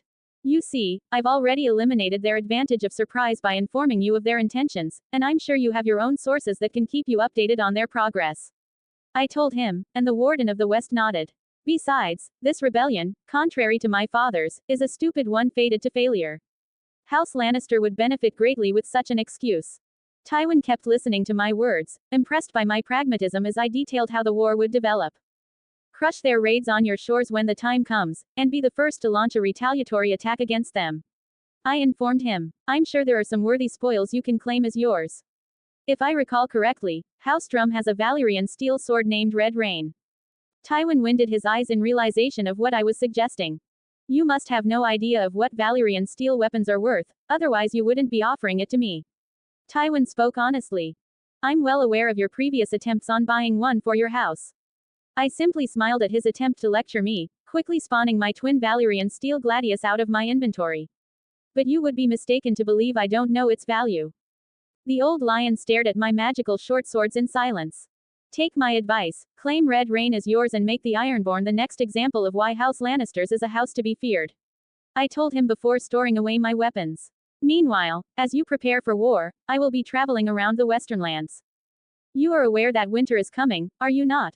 Tywin Lannister pointed it out, somehow not noticing he had just spoken the Stark's words with a straight face. Of course. I merely signaled for the carriage to stop and told him before leaving. Oh, and a word of advice. Do mind your food and drink whenever you find yourself in the same city as the Red Viper. My next travel companion would be my uncle Tyrion. I'm sure he would appreciate my remarks of his homeland much more than Tywin. Spending time to observe the group of men I've managed to convince to follow me, I got a better understanding of how stats worked for regular people that weren't part of my party. Tyrion was a dwarf with stunted legs, stubby fingers, and a jutting forehead. Similar to me, he had mismatched eyes, although his were green and black, and rumors spread that he had an evil eye. Tyrion's thin hair was fair and flaxen, so blonde it could appear to be white. He had some strands of black hair, however, and if he grows a beard it would be yellow, white, and black. No wonder why Tywin always doubted if he wasn't his son. Perhaps recalling how disrespectful the Mad King had once been to his own wife. Tyrion Lannister, the Imp. LB. 25. Race. Andal. Allegiance. House Lannister. PWR. 15. End. 13. Mob. 15. Int. 35. STL. 29. Def. 9 * padded clothes. Tyrion Lannister is a member of House Lannister and is the third and youngest child of Lady Joanna Lannister. His older half-siblings are Cersei Lannister, the queen of King Robert I Baratheon, and Sir Jaime Lannister, a knight of Robert's Kingsguard. Tyrion is a dwarf. Because of this he is sometimes called the Imp and the Halfman. Tyrion's unique stare was said to make people uncomfortable, which he tries to use to his advantage. He is intelligent, well-educated, and a ferocious reader. The young Lannister is sharp of wit and tongue. Even though he is no warrior, he has been trained at arms and can display great bravery in battle, even if he isn't aware of it. Tyrion has stated that what he lacks in size and strength he makes up for in mental acuity. Tyrion generally receives little respect and is often mocked.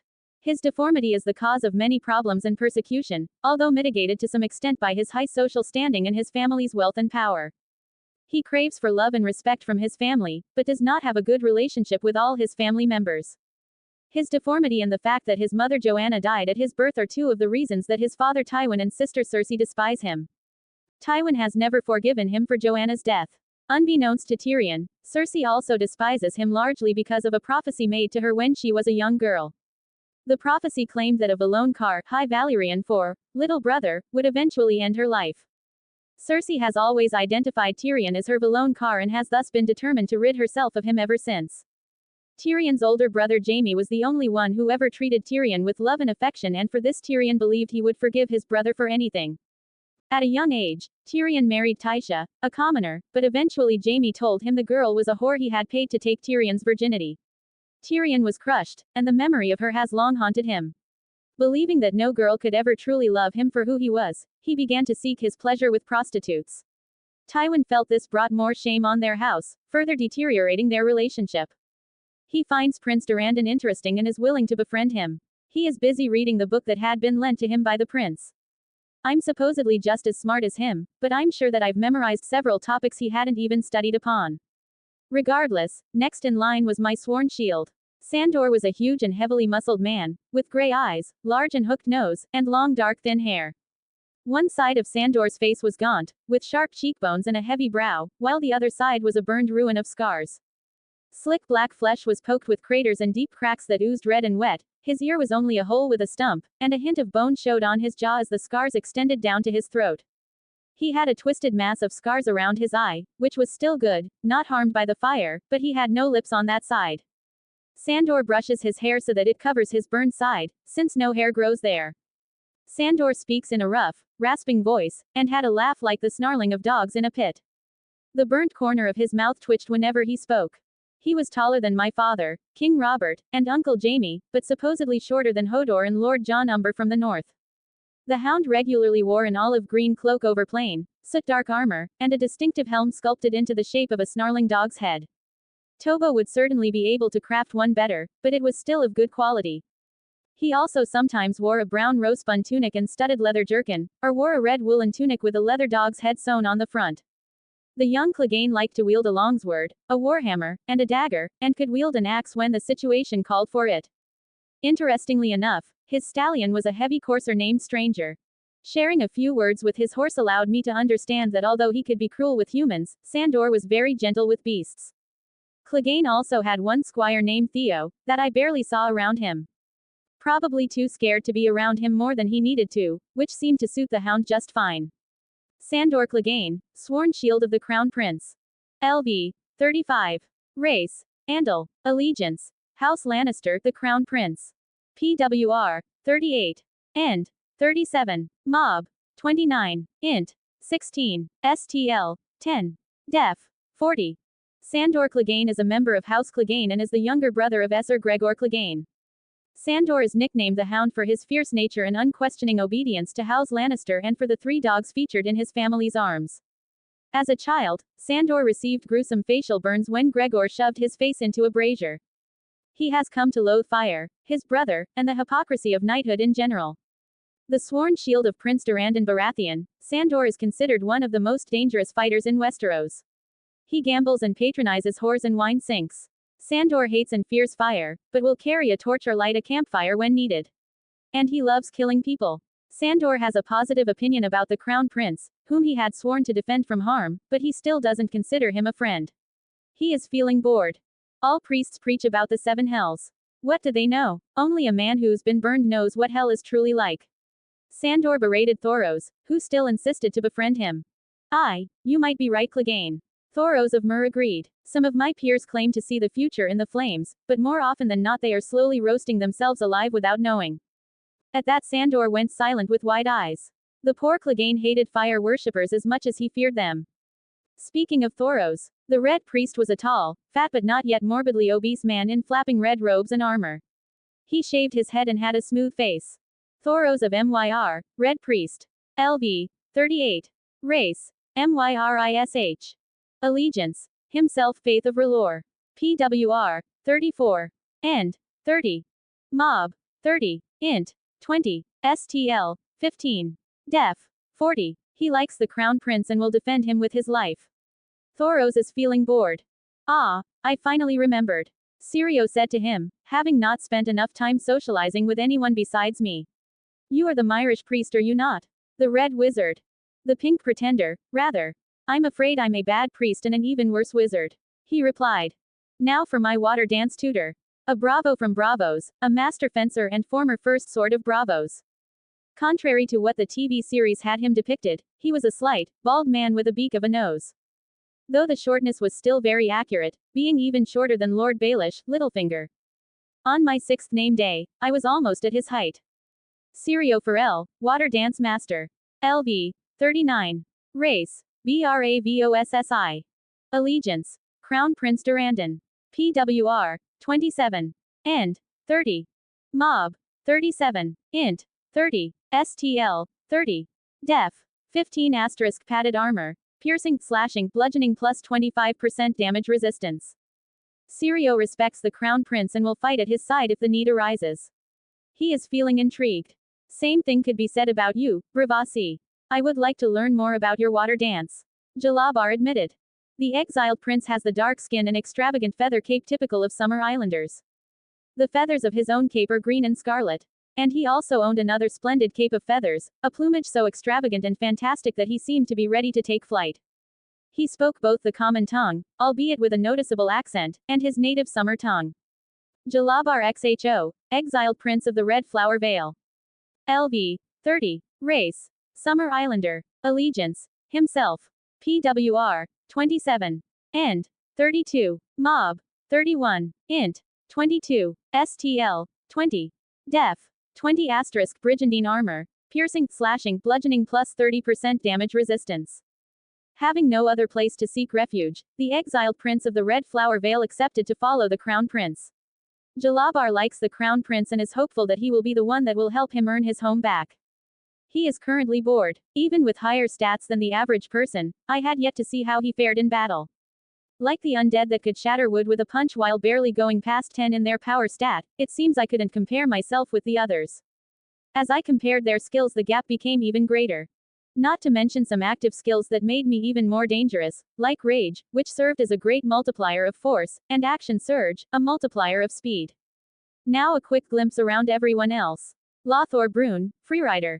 LV. 29. Race. Andal. Allegiance. Himself. PWR. 27. End. 29. Mob. 28. Int. 23. STL. 19. Def.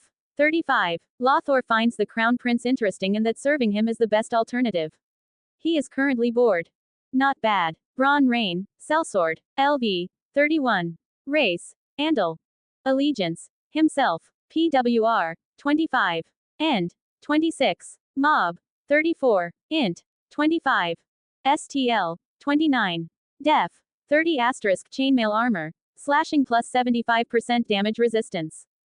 Braun finds the Crown Prince interesting, if not a little too smart, though he is willing to follow him wherever and do his bidding as long as he continues to be paid. He is currently bored. The guy was pretty competent in combat and had a good head over his shoulders. Cleo Frey, Knight of House Frey. LV. 23. Race. Andal. Allegiance. House Frey, House Lannister. PWR. 18. End. 16. Mob. 17. Int. 15. STL. 19. Def. 15 asterisk padded armor. Piercing, slashing, bludgeoning plus 25% damage resistance. Ser Cleos Frey is a knight of House Frey and the eldest son of Aemon Frey and Jenna Lannister. He is married to Jane Derry and has 2 young sons, Tywin and Willem. His personal coat of arms is the Twin Towers of House Frey and the Golden Lion of House Lannister, quartered. He finds the Crown Prince interesting and is willing to serve. He is currently bored. This one, however, was a little too incompetent compared to the others. Sure, better than a peasant, but not by much. Hostine Frey, Knight of House Frey.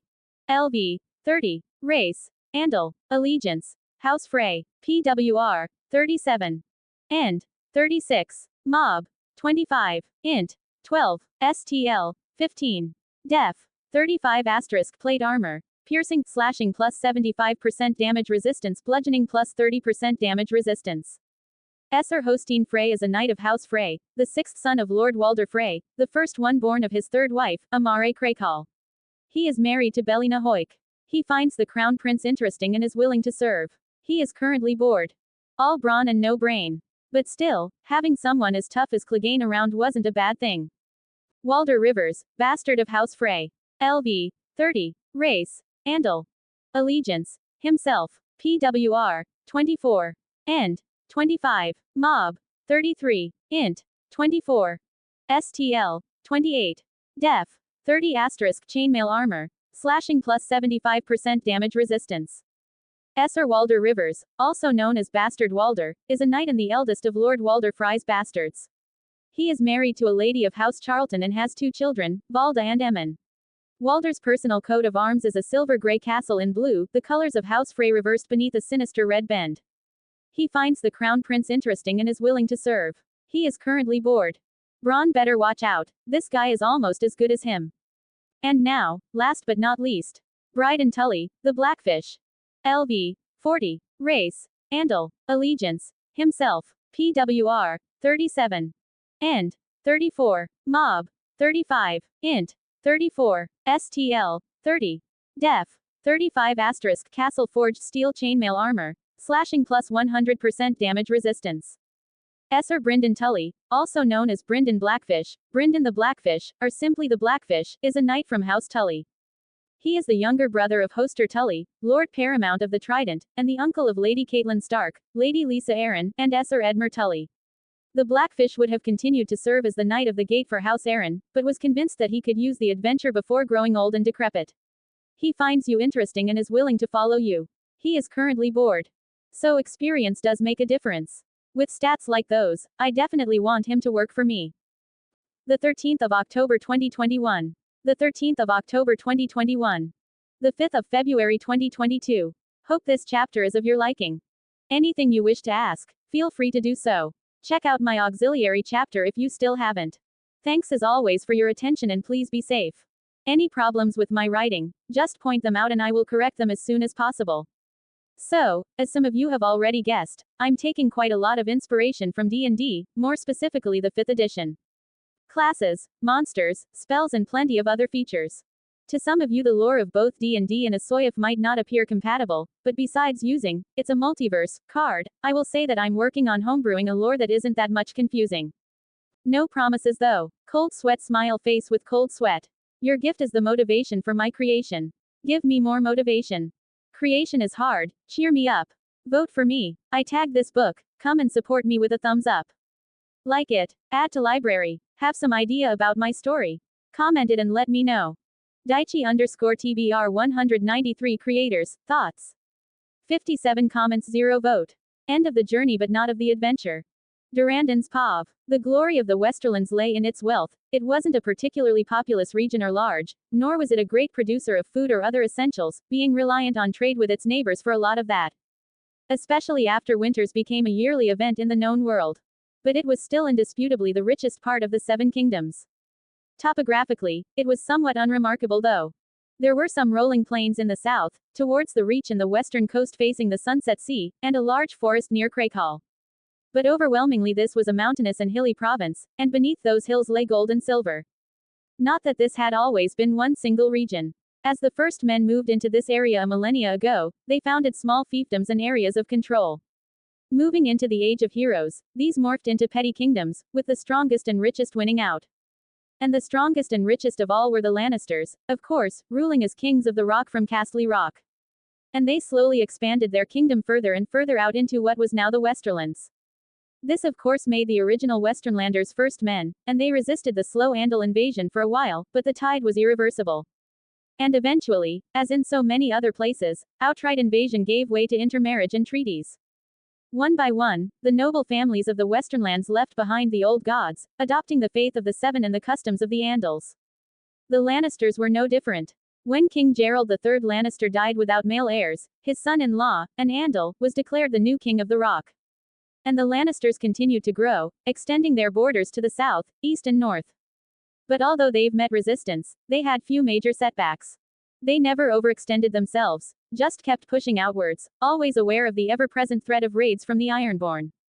The fact that it was House Lannister that gained the ascendancy in the region was of course, at least partly, due to the wealth and power they accumulated by dint of Castle Rock being on top of hugely rich and productive seams of gold.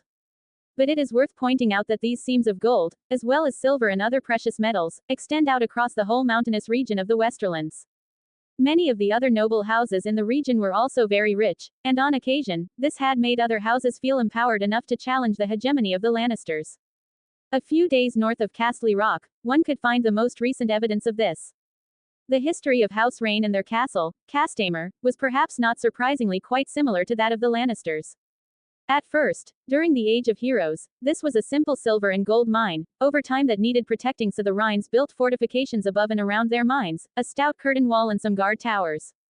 A keep followed, and soon this was to all intents and purposes a modest but defendable castle. There were a dozen or more stories like this in the Westerlands. But as in Castle Rock, the Rhines extended to their home underground, disused mines were adapted and extended to become living areas, halls and even a massive ballroom. And it was Castamere, once their pride, that became their horrific end. From records Pycelle got for me, Castamere today had its curtain wall crumbled and its strong towers broken into rubble. Some remarked that it seemed quiet, peaceful almost. But that was only because any ghosts that were there were buried underground in its magnificent halls. When the Rhines and the Tarbecks rebelled against Lannister rule and Tywin Lannister crushed them ruthlessly, it was there that they made their last stand. The defenders holed themselves up in these underground chambers, safe they thought, behind their heavy gates. They begged for clemency, but received none. Tywin Lannister ordered their entrances and exits to the underground chambers to be blocked up with stone, burying the inhabitants alive. And then, with even greater callousness, he diverted the waters from the nearby lake into those chambers, flooding them and killing everyone. Or so everyone thought. I wonder if I could still make some use of Castamere in Tarbeck Hall. Regardless, although it was now peaceful, the lake was a deep blue and the ruined towers were a dramatic backdrop, making it not a place people like to linger. Indeed, it has been left like that to send a message: rebellion against the Lannisters will be crushed mercilessly. So, as Tywin's retinue headed westward, through the mountains and approaching the end of the river road. Although we won't be making any stops, this route allowed us to see firsthand some more of the lives of the small folk here. There were some farms in the valleys, but mostly in this area life was quite harsh. Castamere and Tarbeck Hall were not the only abandoned settlements. For centuries people here have settled wherever the mining industry struck gold or silver. Miners needed housing, feeding and entertaining, and soon a community built up with shops, alehouses and tradespeople. But when a seam runs dry, the people move on. There were countless ghost villages here that once were rich, but now lie empty. Such a waste. On the mountainsides around us, I saw numerous cave entrances. I was told that the maze of tunnels and caverns beneath Castle Rock extended all throughout this region, and perhaps even beyond. A world out of sight of those who prefer to remain overground, and the perfect region for me to explore during my time here. Who knows, I might even find some interesting pathways around the kingdom. The mountains also offered defensive security to the Westerlands. The river road was guarded by Golden Tooth, but unlike the Bloody Gate on the Vale, which similarly guarded the Vale against invaders heading through Mountains of the Moon, this was not a gate physically barring access. The Westerlands were too reliant on trade to do that, so a fortress set high atop a hill gazing down on the pass instead. Pycelle informed me that although anyone could pass, an invading army would really need to secure the Golden Tooth in order to ensure safe passage. That or risk one of the many goat tracks that crisscross the hills and mountains here. Again, gotta map those passages as soon as possible. The gold road running back to King's Landing was guarded by Deep Den, seat of House Lyddon. And like the Golden Tooth, it was set up to allow the free flow of trade, but was defensively robust enough to hold the road if need be. If one headed south, along the ocean road, keeping the Sunset Sea on their right and the mountains in the distance on their left as they journey, these mountains morphed into hills and then flattened down further into undulating lowlands. In that direction lay Silverhill of House Serret and Clegane Hall of House Clegane. But soon, as one approached Craighall Castle, even these hills disappear from view, behind the forest, the only real forest in the Westerlands. And soon the names of settlements started to reflect the change in topography. Instead of places like the Crag, Deep Den or Nuns Deep, there were settlements called Cornfield, Old Oak and Red Lake. These feel, and were, more rural, more pastoral. The people here farm and fish rather than mine and smelt, taking full advantage of the fertile soil they shared with the Reachmen. Which would suit my plans for solving the food shortage, that even the Reach was struggling with, just fine. As for Craighall, it wasn't that much remarkable about its architecture, but its placement was interesting. The forest expanded out behind it and in front of it was the Sunset Sea, extending endlessly into the distance. Great for hunting grounds. Not to mention how sturdy the people around here were, known for their natural talent for physical labor in combat. Probably due to them being the Westerlanders with most blood ties to the first man. Which leads me to the kingdom as a whole. Some people say that Tywin was too harsh, that eradicating every member of the Rhines and Tarbeck's family was not necessary. But now there are no Bannermen as loyal to their lord as the Westerlands to him. If any lord bridles at his authority, he has only to send a singer with a harp, and they fall back into line. Because Tywin will not have his lords squabble amongst themselves, like the lords of the Riverlands, or hide in his castle, like the lords of the Vale, each of his bannermen contributed a unique skill that furthered the whole of the Westerlands. House Clegane, for example, since every lord needs a beast from time to time. Say anything about him, but the mountain that rides stroked terror into the hearts of the Lannisters' enemies and their friends. So did his brother, Sandor, my sworn shield. Next came House Payne, who provided them with loyal servants. Sir Ilyn Payne was once captain of Tywin's household guard until the Mad King heard him boast that he ran the Seven Kingdoms, which he actually did. The Mad King tore out Sir Ilyn's tongue, making him especially well suited to later become the king's justice. Podrick Payne was another member of that house, but he was still just a kid. House Lefford, who guarded the Golden Tooth, the eastern pass through the mountains, and the all-too-frequent chaos of the Seven Kingdoms. House Farman, known for their hatred of the Ironborn from the Iron Islands since they are stationed off the coast of the Westerlands, providing their own fleet to aid the Lannister fleet. House Kenning of Case was strategically located in a position where it could sight and send a warning of any Ironborn invasion. House Brax had their pristine mounted cavalry to bolster the army. House Sarsfield had renowned archers. House Prester had great command leaders. House Marbrand skilled knights. House Crakehall strong warriors. House Plum competent stewards. And so on and so forth. One evening, as the hours seemed to blur together and I kept trying to find ways of putting my time into use whilst alone in my own carriage, I was suddenly visited by an unusual company. A vagrant of humble clothes and unnoticeable gender walked inside my transportation while it was still moving, not alerting neither the coachman nor the rest of Tywin's retinue. Greetings, my prince. The figure wearing common clothes with many patches spoke to me, displaying a certain level of familiarity that made me curious. I used observe on it. Opening square bracket question mark closing square bracket. Raising an eyebrow at that, I finally understood who I was dealing with. I've been expecting you, please make yourself comfortable. I immediately replied, showing great amounts of hospitality. Forgive me, but from your looks it appears that you must be tired of your journey. Can I get you anything, food, drink? As the figure nodded before taking the seat facing me, I heard its ordinary voice accepting my offer. Just a bit of water, please. Not having a body for so long made me forget what comes up every now and then. However, this was the best way of having a little bit of privacy. Smiling in a friendly manner, although completely puzzled by why it was being so secretive, I retrieved one of my stored waterskins and handed it over. Much appreciated. The figure thanked me, pulling down one of the clothes covering its mouth, though I failed to understand which gender I was dealing with. After getting my waterskin back, I finally asked. So, not to sound rude on your visit, especially during such a monotonous journey, but would you mind if we go straight to business? Not at all, the vagrant before me acknowledged, apparently surprised of how well I've been minding my words. In case you might be wondering, I didn't come here to take your life, that's not my purpose anyway. Instead, I've come to get answers of what you've been doing in my name. Understandable, although if you had just asked me before the other gods, I would have just told you. I kept my sentences strictly honest, since I didn't dare underestimate the being before me. As for the reason, I believe the best answer would be to explain it as my way of reminding everyone that one of the few certainties in life is death. However, I will not deny my bias towards dispensing punishment to those that see themselves above the law of both men and gods. Indeed, it's an excellent answer. The disguised god told me, making me hopeful that I would easily get my way around it as well. But I wonder if it is true. You are wise to doubt. For I was the very same mortal who had pleaded to be acknowledged as the champion of the new gods, vowing to redeem others through patience and peace. I attempted to guess the Stanger's reasons and motives. Though through wisdom I've seen that while every creature can be redeemed, some are so far along the path of evil that I have no choice but to end their lives for the greater good.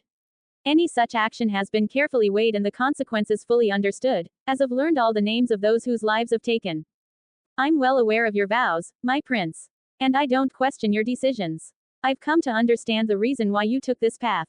Why go out of your way to punish those committing crimes out of your regular jurisdiction? Because I believe in responsibility. I took a more bold approach this time, slipping in a subtle use of my bardic inspiration to boost my oratory effectiveness. Because I believe in the principle of restitution. That if my foes wreak ruin on the world, it is because I failed to stop them. I must help those harmed by their misdeeds. Faced with a choice of fighting my sworn foes or combating a lesser evil, I choose to eliminate the greater evil by any means necessary. Ordinary foes might, and have, won my mercy, but my sworn enemies do not, as I won't let my qualms get in the way of exterminating those that impede peace and prosperity. The god disguised as a common drifter didn't betray its opinions on regards to me, instead remaining silent and immovable. Finally tired of reflecting over my words, it stood up and dusted off its own clothes. Walking towards the door of my carriage, it turned back to face me and said, "You are a curious being, Durandon of House Baratheon. Sometimes your determination reminds me of the other gods before their ascension to godhood. But be sure that I will continue to watch you. And we will see if your actions match your words. Until then, you have my blessing to carry on." Stepping out of the moving carriage, as if it was nothing out of the ordinary, I was left alone once again. Letting out a breath that I didn't know I've been holding, I was greeted with multiple notifications. Title: Paladin has leveled up. Divine Fueled Move unlocked. Emissary of Peace. You spend a divine point to augment your presence with divine power, granting yourself a considerable bonus to charisma and persuasion for the next 10 minutes. Rebuke the Violent. You spend a divine point to rebuke those who use violence. Immediately after an attacker within 10 meters of you deals damage with an attack against a creature other than you, you can harm the attacker with radiant damage equal to the damage it just dealt. Trait unlocked. Oath of Vengeance. The Oath of Vengeance is a solemn commitment to punish those who have committed a grievous sin.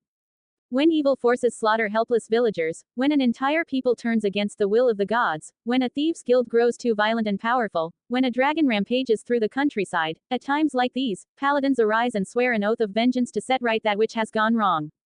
To these paladins, sometimes called avengers or dark knights, their own purity is not as important as delivering justice. Abjure enemy. You present your holy symbol and speak a prayer of denunciation, spending a divine point. Choose one creature within 20 meters of you that you can see. That creature, unless it is immune to being frightened, is frightened for 1 minute or until it takes any damage. While frightened, the creature's speed is 0. Vow of Enmity. You can utter a vow of enmity against a creature you can see within 3 meters of you, spending a divine point.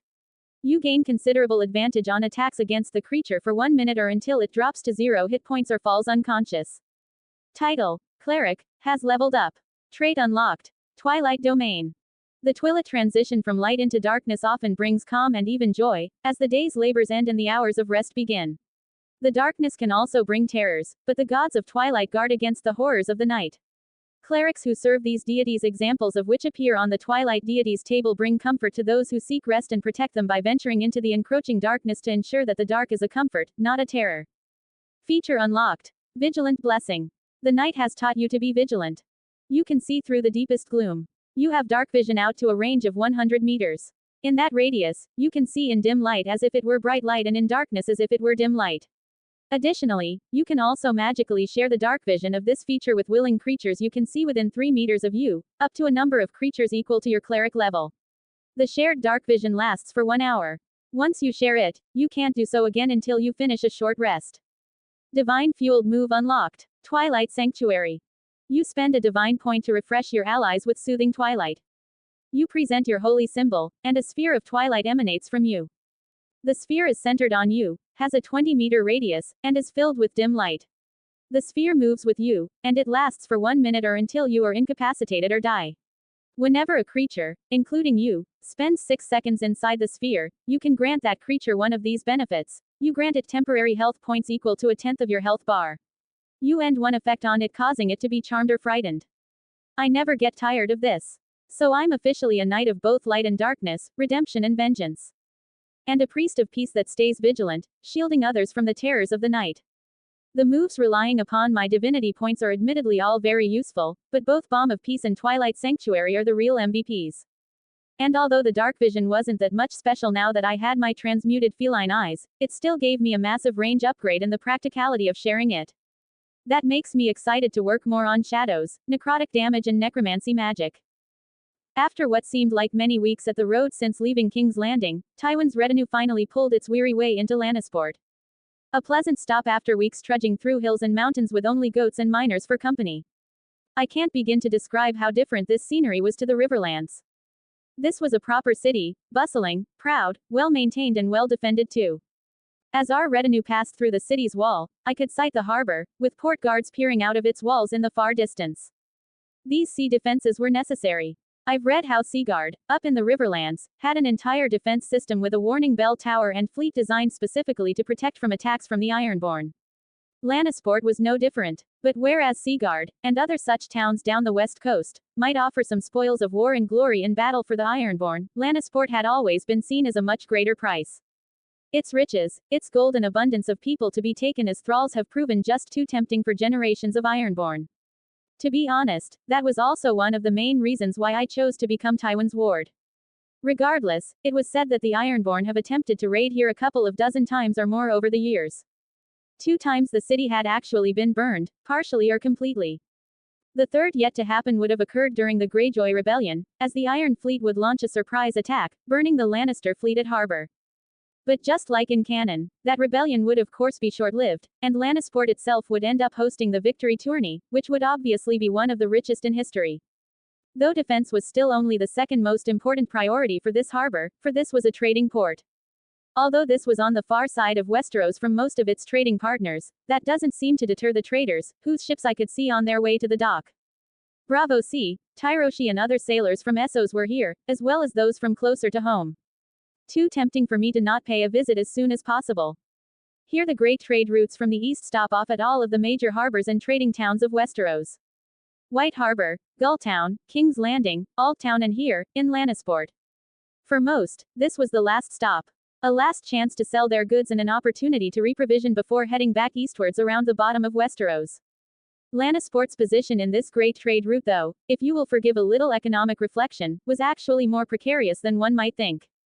It was a large city no doubt, but its economic advantage that brought the traders here was its gold work. The gold work here was renowned throughout the known world, jewelry and larger items were equally sought after. The goldsmiths that line the streets here get their raw materials from the mines in the caverns deep below Castle Rock, then mold and decorate it with imported gemstones or other metals. Suffice to say that, even though there were no blacksmiths as skilled as Tobo Mott, it still had plenty of skilled professionals for my plans.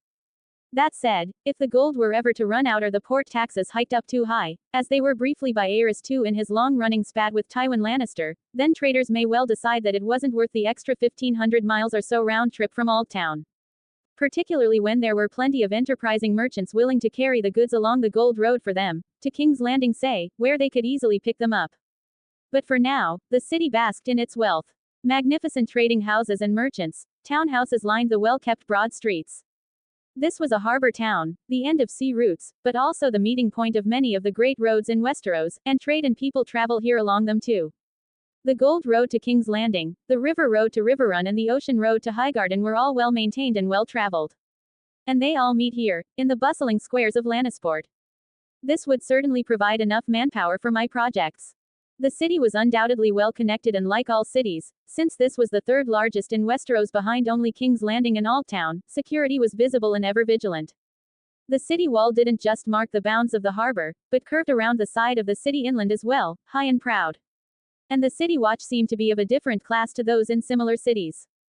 They were well drilled, dressed in clearly expensive armor and completely focused on their duties. Their presence, marching up and down the streets, was supposedly to be simultaneously threatening and reassuring. One immediately got the impression that disorder was not tolerated on the streets of Lannisport, which was a sad reminder that I wouldn't have as much to gain from my night raids here as I did back at the capital city. Besides, it wouldn't do for the stranger to appear right after my arrival. Regardless of that, as one stepped onto the urban grounds, this city had the usual sights and smells one would expect. Thank the gods the guards of the city watch weren't such killjoys as to stop everything. The smell of stale ale hung heavy around the taverns and sailors made best use of their few hours or days ashore, with understandable enthusiasm.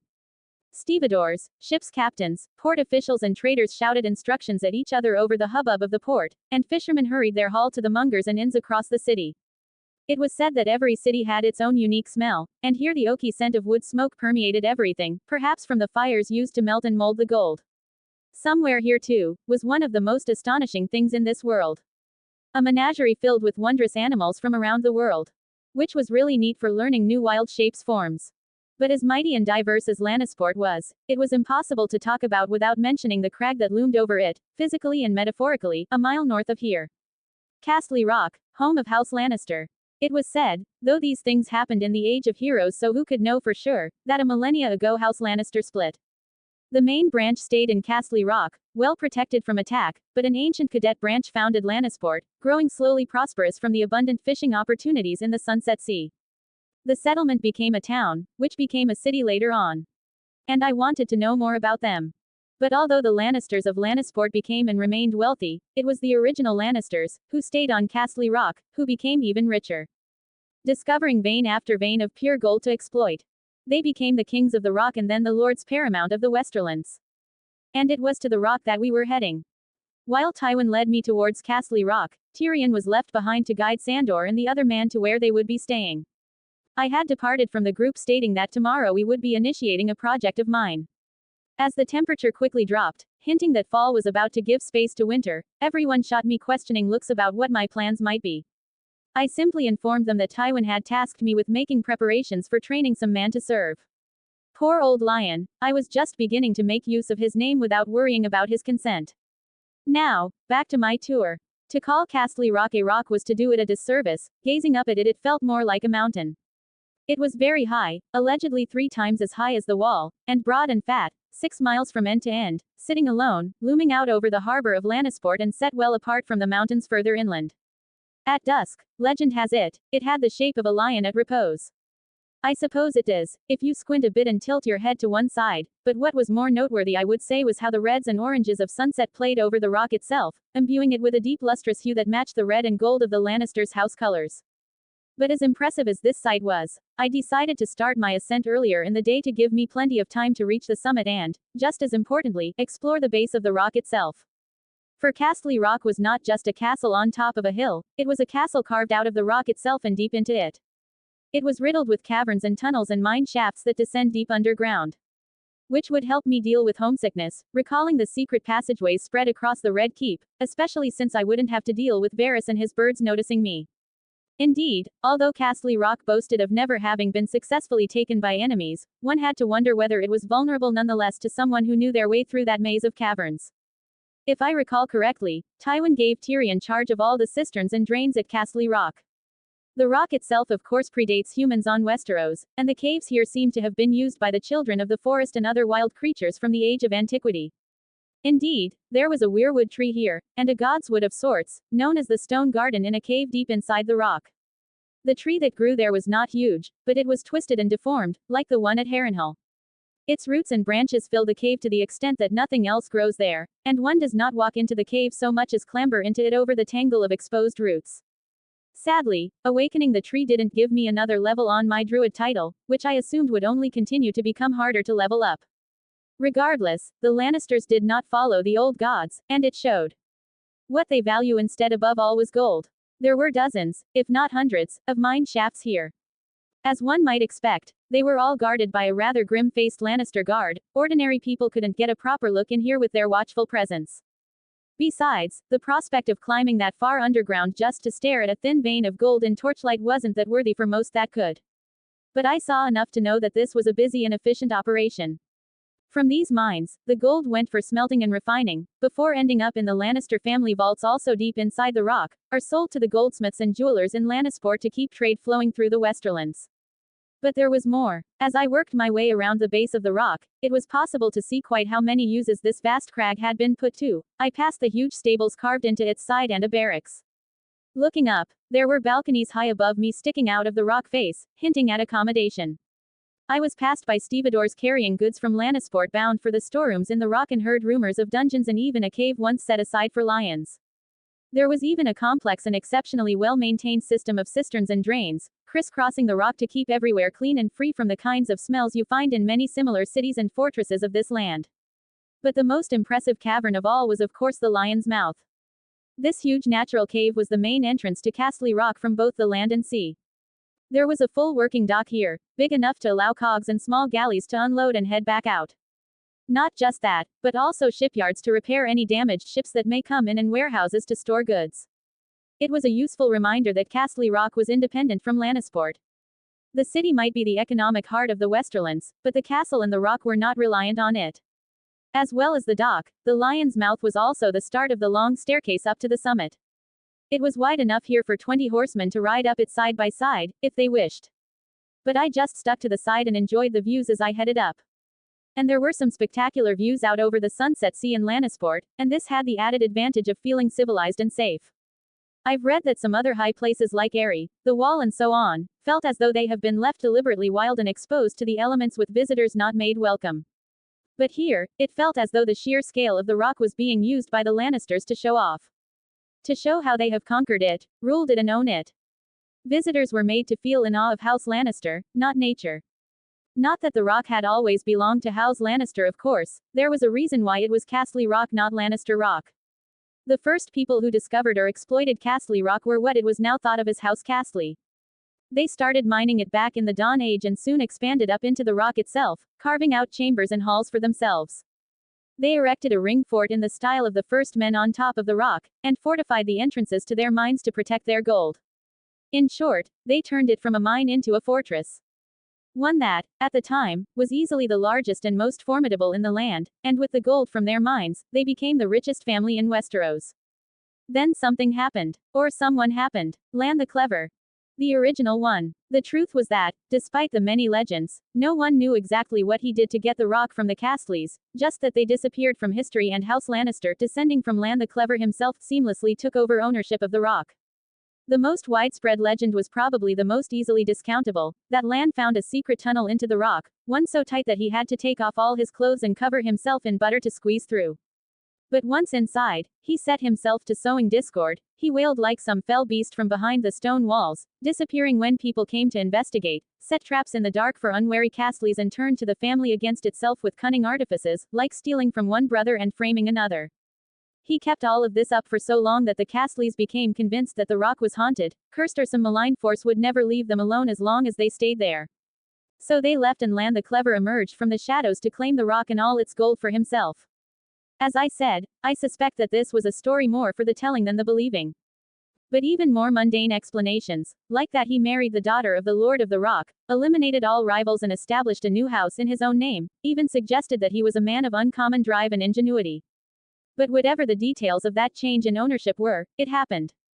And as I emerged now onto the top of the rock, I could see the truth of what I suspected from down below. The massive castle was more in the rock than on it. There were fortifications up here, of course, carved from the stone itself. There was a thick wall, watchtowers, a barbican with heavy oak gates and portcullises. But once inside, it's clear that these were just fortifications, like the highest points on any castle.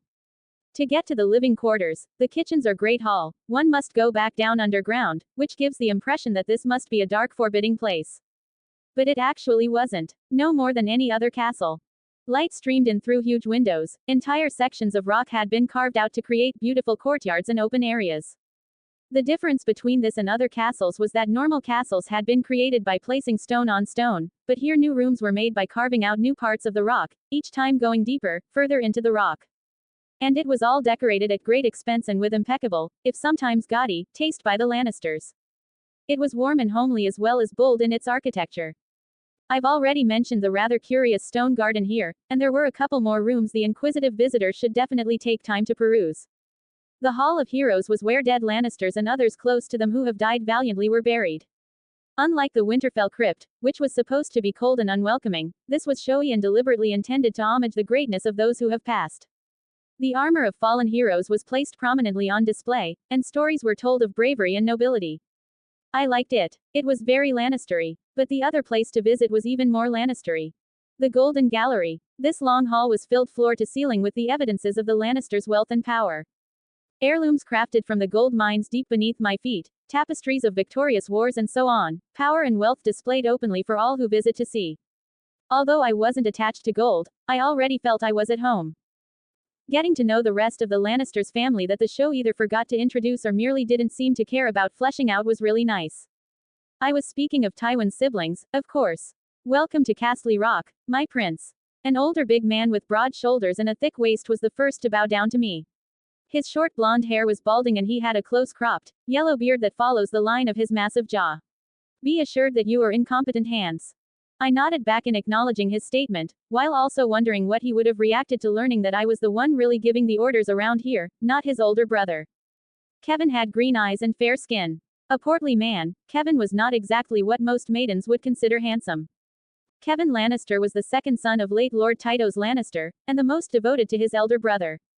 Recognizing the competency of Tywin at an early age, he did his best to realize his brother's wishes, though this meant perpetually, and voluntarily, living in his shadow. Although knighted by Lord Rain during the War of the Ninnepenny Kings, despite being a household knight and not a lord, Kevan's strategic thinking, significant retinue, and personal wealth has made him a man of significant standing. Well-traveled since his 16th name day, like all of his brothers, Kevan visited the Free Cities on his coming-of-age tour. He had 4 children with his wife, Dorna Swift, Lancel, the one that would become Robert Baratheon's squire thanks to Cersei recommendation, twin boys Martin and Willem, and a daughter named Janae. I had plans to introduce Lancel to my inner circle of friends, who was just a year older than me but a head shorter, while teaching him to not become the arrogant person he would have naturally become. But his siblings were either still too young to be of any use to me or weren't even born yet, so I mainly focused on Lancel. My uncle Kevan would make a passably good regent if someone pressed the duty on him, but he will never reach for it. The gods shaped him to be a follower, not a leader. Tyrion told me while we were distant enough from his uncle. Something my uncle Tygott abhorred completely. Speaking of Tygott Lannister, my prince, the 3rd son of Tytos, a man of considerable prowess in battle, greeted me with the same level of respect his older brother did. Rest assured that no harm will come to you under our care. Having heard of your competence from my mother, I believe you. And I'm grateful for that, Sir Tygott, I said while using his pride to earn his favor. Contrary to Kevan, Tygott had a stormy relationship with his eldest brother, always feeling he was living in his shadow. But the old lion didn't actually want to have him feel that way. As Hand of the King, Tywin once tried to name Tygott as the Master-at-Arms at the Red Keep, but the Mad King instead chose Sir Willem Darry. Married to Darla Samarbrand, with whom he had one son, Tyreek, who was born in the same year as Lan and Joanna. Come to think of it, it was said that Jaime fought like Tygott but behaved like Kevan.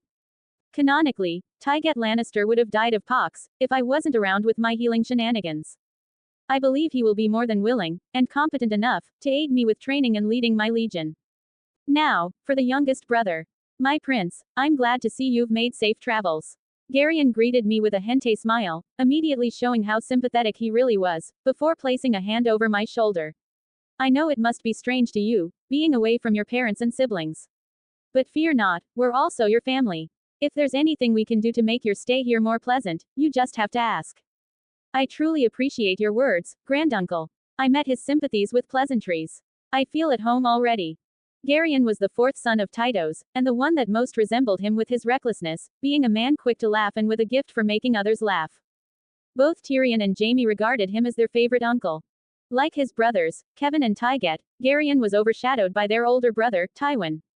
While Kevan built up a life at Tywin's side, and Tygott tried to be independent, Garion mocked this game, and made jokes. Garion once gifted Tyrion on his name day with the book's Wonders and Wonders made by man by Lomas Longstrider, and often had him recite the 16 wonders of the world. He also taught Tyrion some tumbling tricks when he was 6 or 7, and praised his skills until Tywin prohibited him to behave like that. This gave me the idea of what path to lead Tyrion into.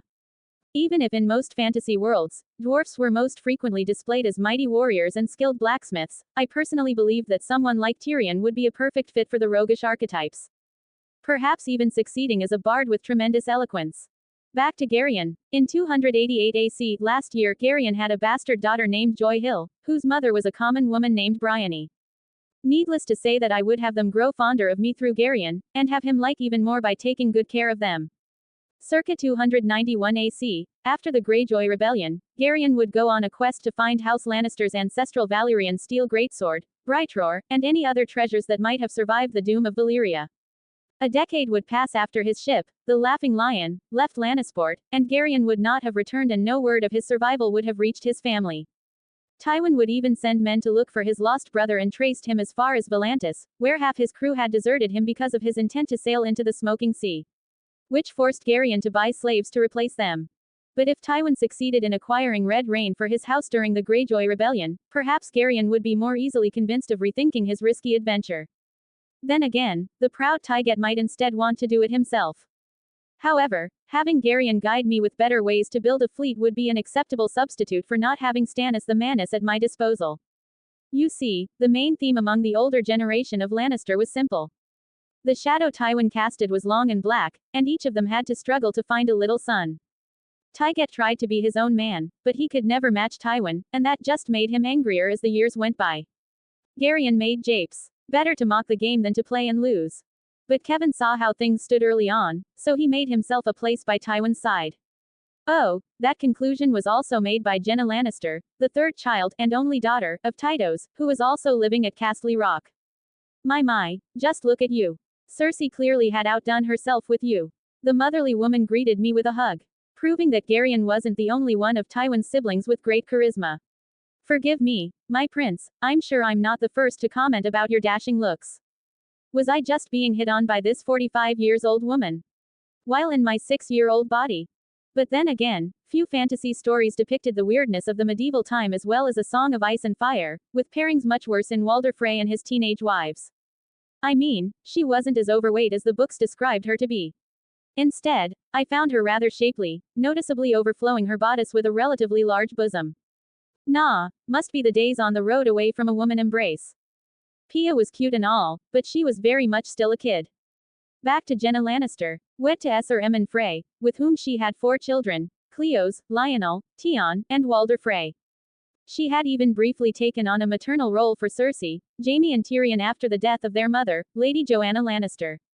The few words I was capable of exchanging with her led me to consider her a very intelligent and shrewd, loving yet sarcastic woman. She bossed around her husband, Sir Emmon Frey, whom she clearly considered inept. Her personality was such that she would be able to claim a place in Jaime's war council without opposition, which was obviously uncommon for a woman. Jenna was also one of the few Lannisters who recognized Tyrion's talent for political maneuvering. And probably understood that having her eldest son serving me, the crown prince, would elevate their overall standing on the Frey family as a whole. And gods forbid, a tragedy falls over the Freys with a better claim of lordship over the twins, it's always good to have some support to help out. Although Jenna did not approve of all Tywin did, nor enjoyed the company of the man he later became, Jenna loved her brother for having been the only person to speak out against her betrothal, who even she deemed as unworthy of her. But when Jenna told Tywin that his youngest son, Tyrion, a dwarf he strongly disliked and blamed for Joanna's death, resembled him the most, Tywin grew so angry he refused to speak to Jenna for half a year. All in all, it was actually more welcoming than the family I had at the capital. Save for my half-siblings and childhood friends, of course. I already miss them. Let me tell you something, after my long list of dungeon delving experiences, finding my way around one's entry kind of became second nature to me. A combination of well-planned exploration and the occasional stroke of luck while looking around the castle's library. Sadly, I had time for neither. Instead I made use of my first divination cantrip I managed to make out of the knowledge I got from Raventry Hall. Detect Magic LV8, 87%. I'm sure these dungeons weren't supposed to be completed in mere hours, much less by a one-man party, but I seized an opportunity by avoiding cleaning the first dungeon on the Red Keep. Given the Targaryens' history of ruling all of Westeros, I wasn't that surprised by the loot I found there. But I gotta admit my eagerness to visit Dragonstone and houses like House Velaryon to see what else I could get. Harrenhal had its past for necromancy and Raventry its connection with divination, but Riverrun had nothing besides gold and put me a step closer to unlocking fast travel, which was a small letdown considering it was the actual home of the ruling lords of the Riverlands. 2 out of 9 major castles to go though. Speaking of fast travel, it made me decide that one day I would break Harrenhal's curse and own the massive fortress. Eventually repair and garrison it completely. Sure, I was acquiring gold at a ridiculously fast pace. Which I don't believe was meant to be the case for any regular player with my system, who wouldn't be so easily allowed inside so many castles, but I guess being born as the firstborn son of the king had more pros than cons.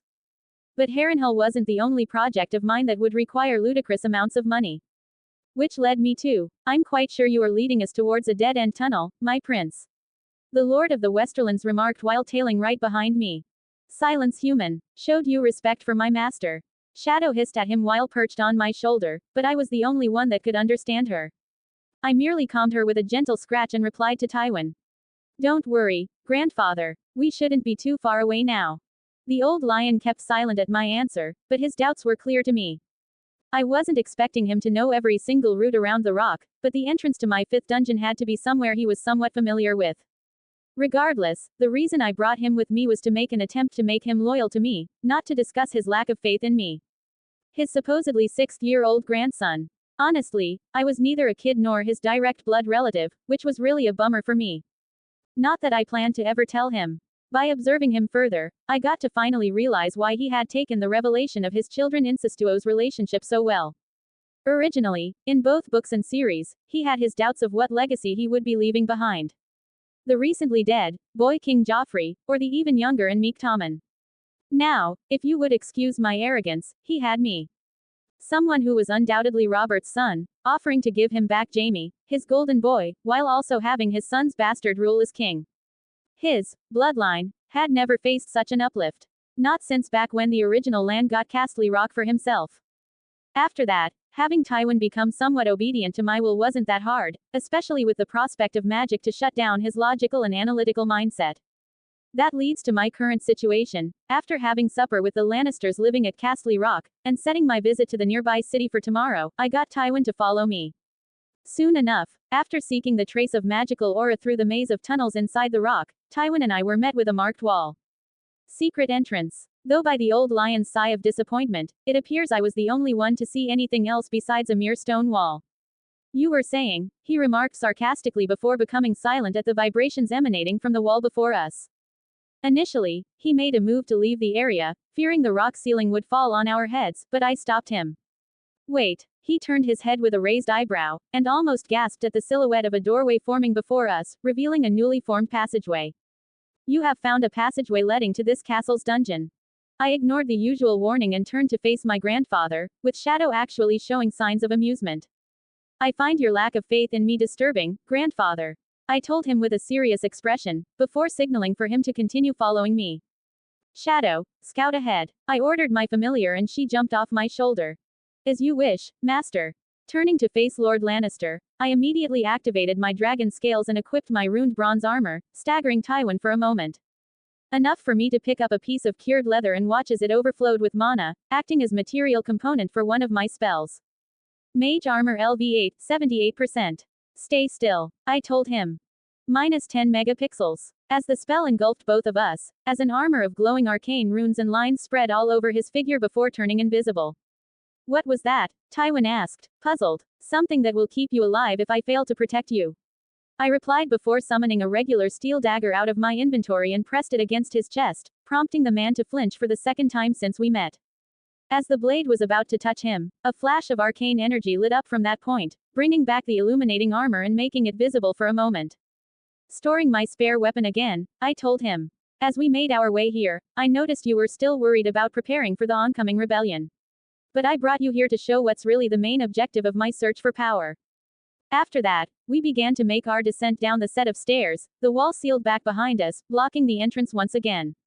Surprisingly enough, to both me and Tywin, was that, instead of the walls and steps being made of regular stone, it was actually all gold. With some pillars of silver. There were no cracks in the perfectly cut blocks, nor could I find any form of fungus life covering it. The symbols spread all around it were finally beginning to make sense, having come up with my own pocket dimension with my rope trick.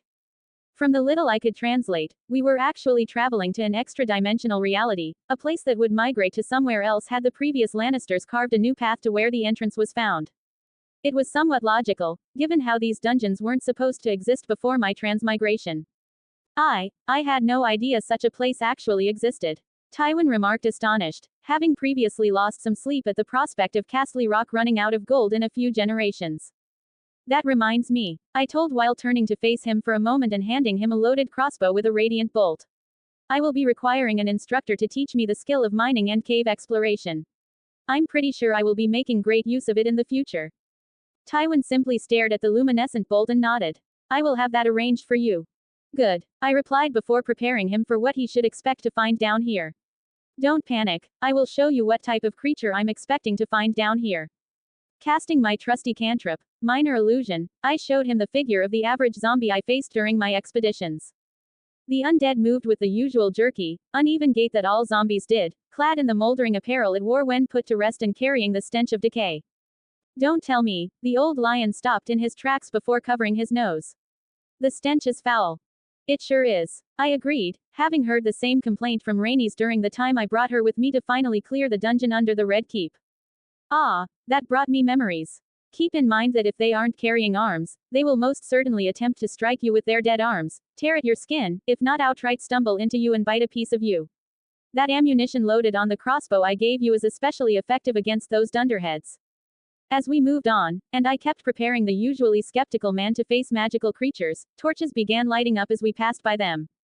So after all these years, these monsters have been dwelling deep under the rock. Tywin came to a realization. Indeed, originally they would have remained sealed down here for all of eternity. I began bullshitting my way around. Now, we are approaching the age where magic will return to this world. And soon enough, not only these undeads will be threatening mankind, but others will as well. The others. Tywin worried about what my words implied. As in, oh, the White Walkers will come out of their supposed extinction for sure. But I was referring to other types of mythological beasts and monsters.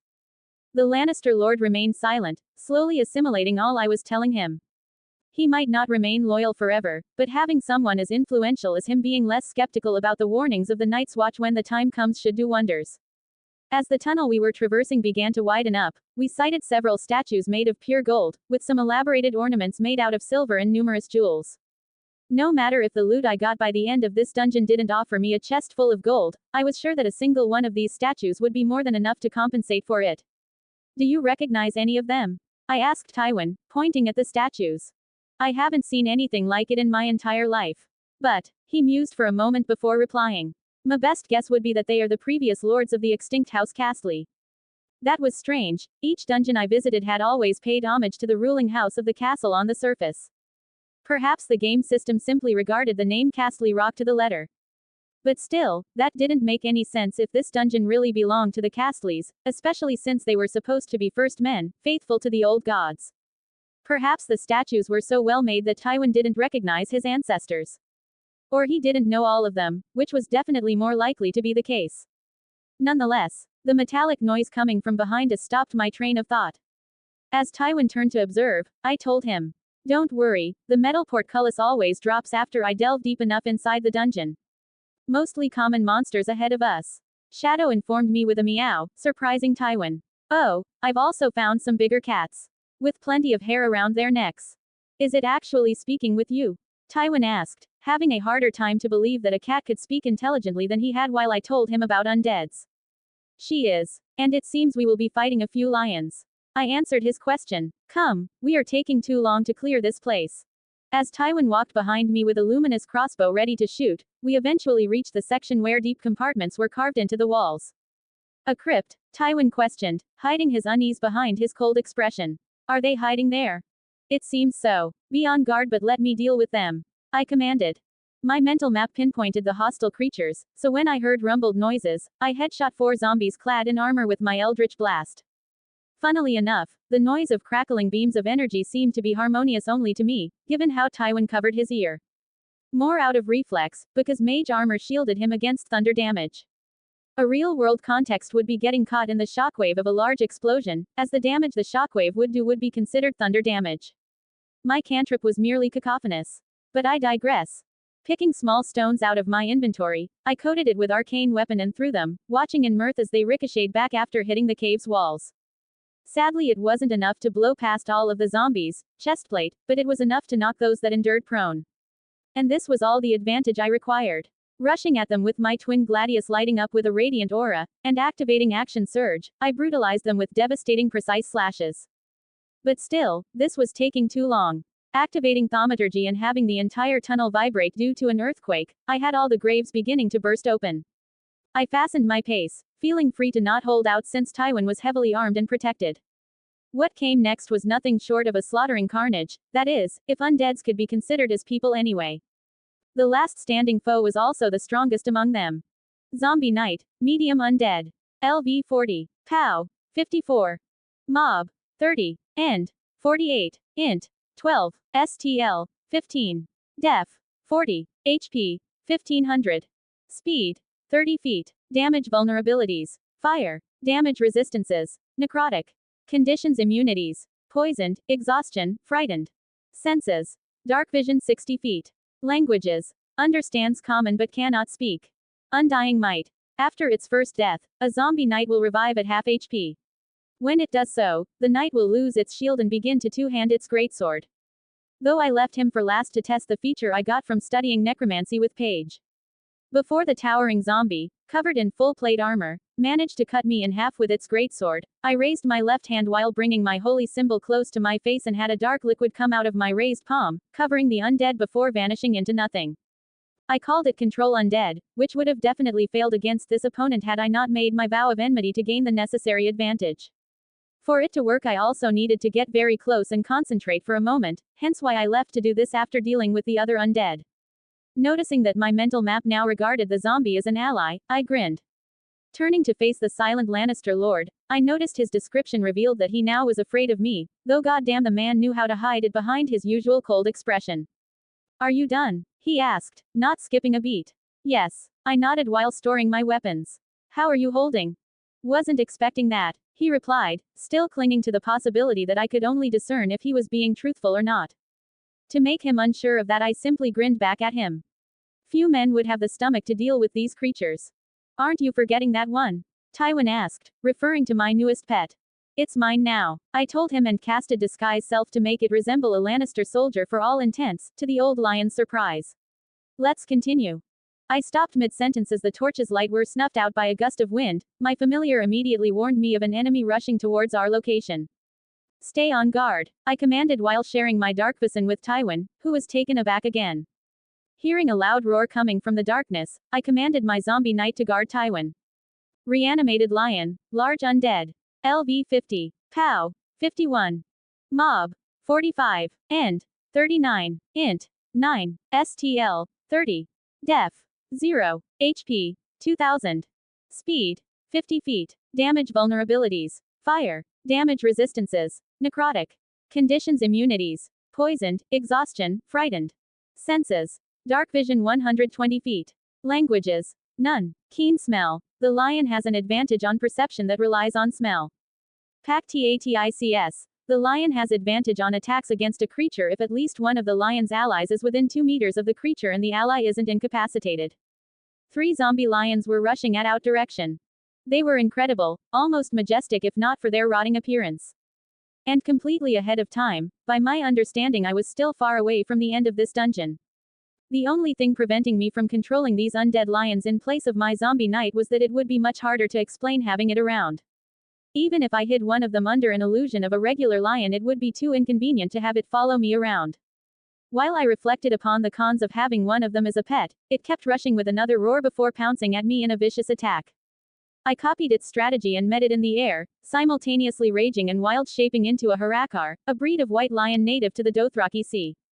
Even though I could easily finish it with a barrage of Eldritch Blast or a twinned chromatic orb, I wanted to test how well my stats translated to my wild shape. I was stronger, faster, and my endurance was very high in this form, but their nature as undeads made them immune to pain and regular life preservation instincts. I had better coordination and balance, not to mention knowing that fighting wasn't just a contest of speed and power. While I fought the undead predators, roaring loud enough so they would focus on me, I didn't attempt to bite at their necks, like they attempted on me. The reason a male lion had a mane was for an extra layer of defense in fighting. I knew how to box with my claws, using and closing the distance amongst my 3 opponents, quite the amazing clash to watch if I may so myself. Charging over one that went for my legs, I stomped over its head and cracked its skull, before catching another mid-air attempting to pounce on my back and threw it against the faraway wall with extreme force. As the third took the opportunity to face me by standing on its hind legs, I halted its movement by caving in its rib cage with both my paws. Immediately after, I clawed its eyes out before pinning it against the nearby wall with a strong push that shook the underground tunnel we found ourselves in and broke its skull with a nasty bite.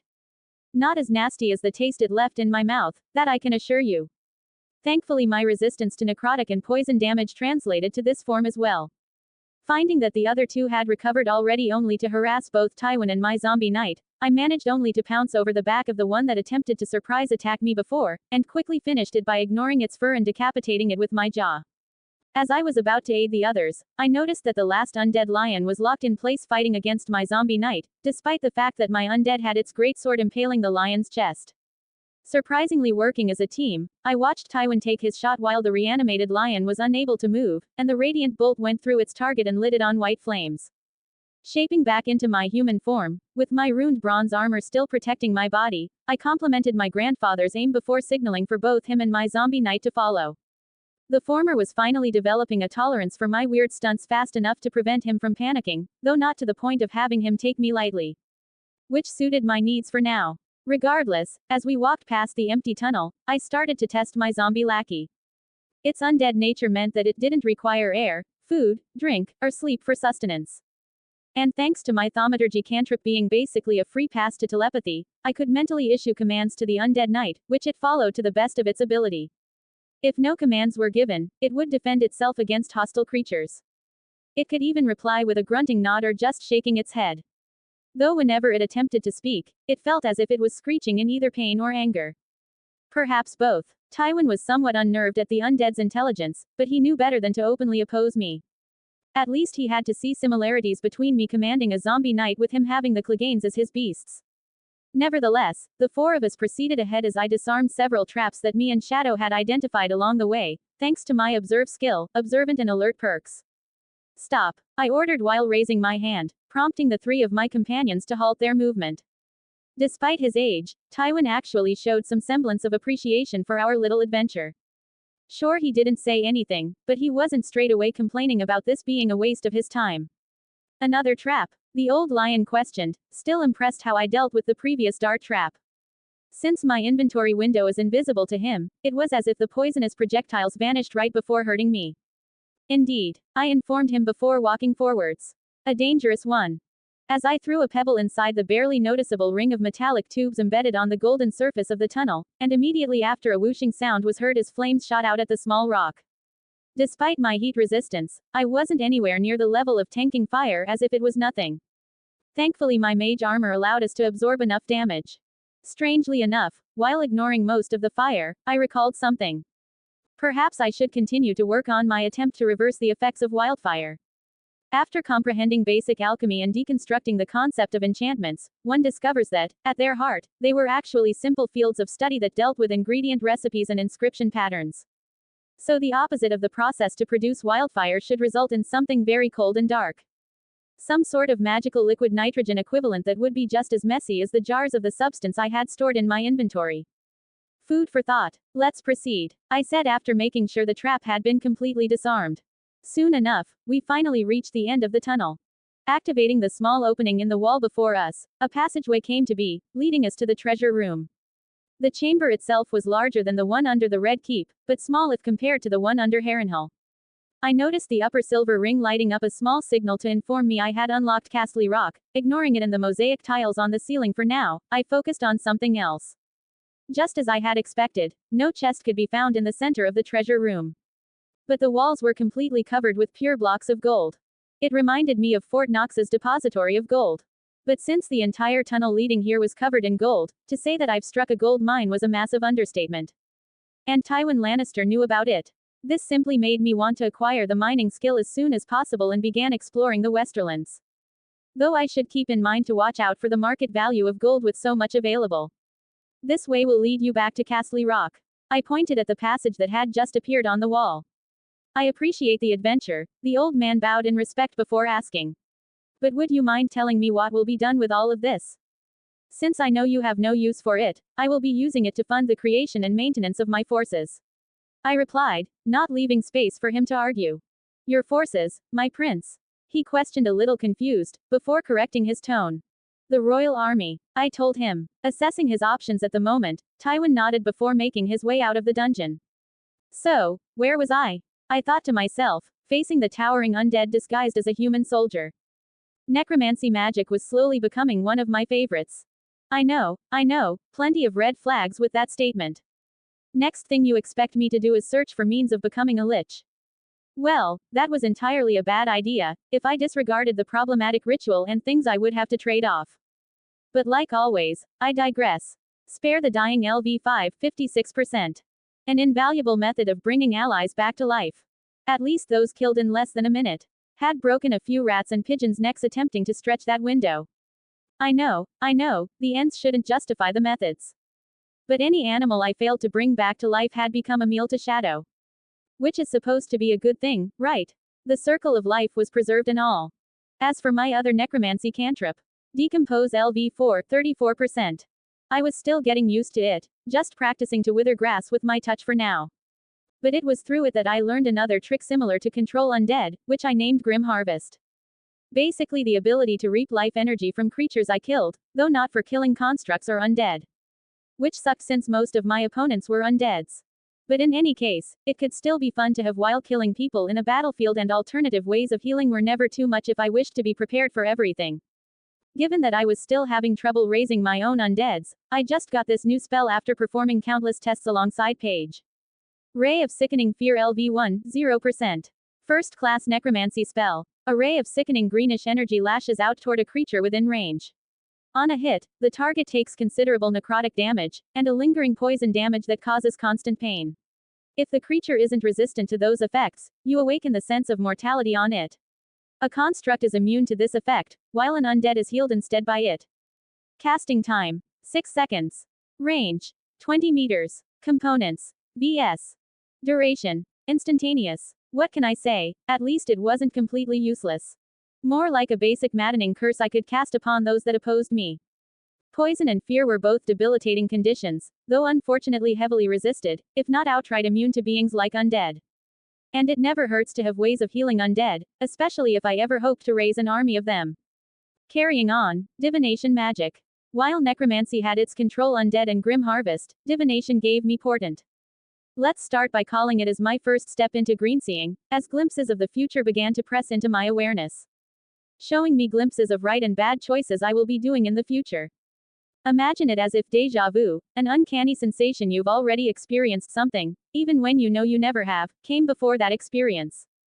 Nothing major for now, only a few unclear flashbacks of me missing my target or getting hit by an enemy. Though I understood that the spirit of this ability was to interpret it to the best of my capabilities. It even showed me a few realizations I was taking a while to get from my arcane studies. Hence the reason of how I've managed to gain experience on it much faster than I did for all the other schools. Detect Magic LV8, 99%. This cantrip and my second-class magic aura worked well in tandem, for while the former allowed me to know more about the mysteries of magic, the latter helped me to hide it from those that might use it against me. One of my long-term goals, now that I had a better understand from my lessons with Mott, was to understand how Valyrian steel was made. This certainly would pay off immensely if I had a reliable way of producing this magical metal for more than armaments. Armor and shield were an obvious idea, but construction and mundane tools could be easily a world-changing factor to introduce. Same thing for dragonglass and the black stones. As for my other divination cantrip, Guiding Arrow LV6, 77%. I've made great advances with it during the time I spend on the road, having set it to lead me to Castle Rock. At first the guiding arrow insisted on showing me the shortest way, past mountains and rivers with no regards to how I would be able to follow it, but with enough experience with the spell I made it find more feasible paths depending on how I was traveling. As for the first class spell I got from it, Guidance LV1, 0%. First class divination spell. You touch one willing creature. Once before the spell ends, the target can boost one of its stats of its choice for a brief moment. The spell then ends. Casting time: 6 seconds. Range: touch one willing creature. Components: VS. Duration: concentration up to 1 minute. I saw lots of potential for this one. Especially with a party of high-level companions, already bolstered by their own features and perks, that would be in need of that small push to accomplish great feats. For now I would have to make do in boosting others' intelligence stat while using my teach skill on them. The Royal Army. One of the 2 times Joffrey was right. Second being his initial concern about Daenerys and her dragons, which Tywin unfortunately shut down. I guess a broken clock is right twice a day. Saying that Westeros needed one army instead of each lord having private armies was actually a pretty good idea. And interesting enough, something that even Robert Baratheon agreed to, given his speech about one army united behind one leader. Disputes would have been settled more quickly and life would have been much better for the common folk, who after all just wanted peace and a good harvest, had the Targaryens made use of their dragons before their civil war took place. But how exactly should one make this idea into reality?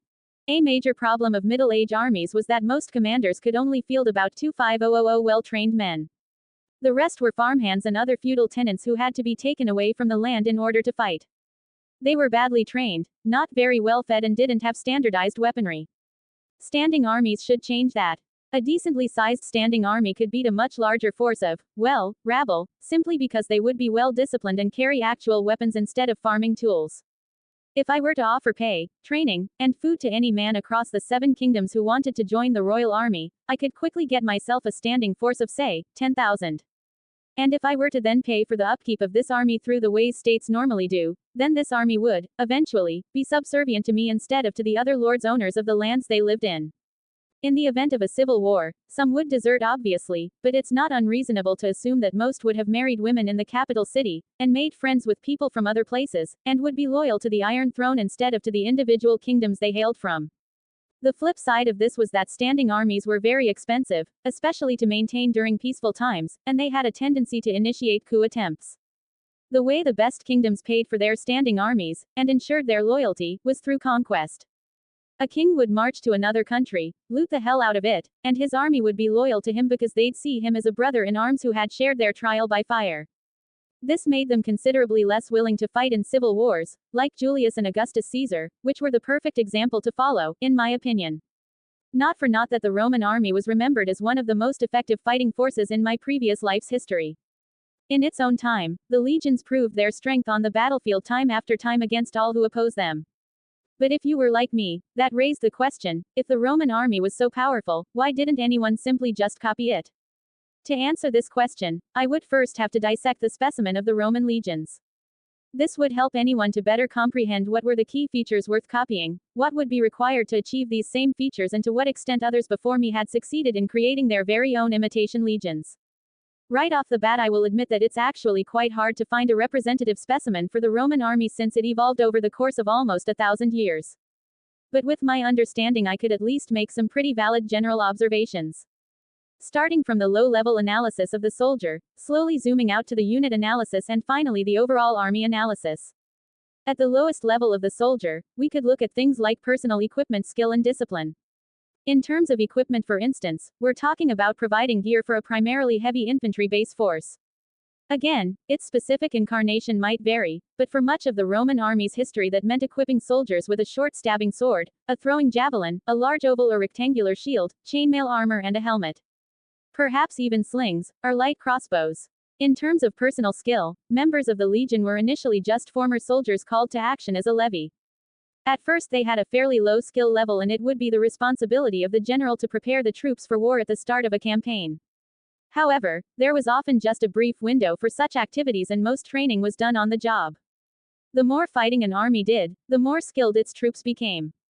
Thus, periods of prolonged high-intensity campaigning could transform even the greenest of troops into battle-hardened veterans, such that they might even be considered semi-professionals. I believe having a mercenary-free company on Essos in the future would be optimal for that. However, attrition and the inevitable disbanding of forces in times of peace meant that the army skills could also quickly dull when not whetted by war. Especially since no way in the 7 hells I would be risking adding them all to my party, that would just be inviting unnecessary trouble. This problem, however, changed by the end of the Republican period and into the Empire, when Roman legionaries became professional soldiers. At that time, they would be enlisted to serve careers of around 25 years that involved physical fitness, weapons training, tactical drills, and more activities to ensure they kept their edge. The historian Josephus noted that it would not be wrong to call their drills bloodless battles, and their battles bloody drills. As a result, the overall skill of the Roman army was raised to even higher levels and could be counted on to remain so over the generations. Another benefit of this fact was that the army could then also begin to specialize in all sorts of skills, like engineering, siege work, logistics, and more. In terms of discipline, the Roman army did not mess around. Even early on, they employed a wide range of carrots and sticks to instill a high level of order and control. I'm certain that both Tywin Lannister and Randyll Tarly would have been impressed.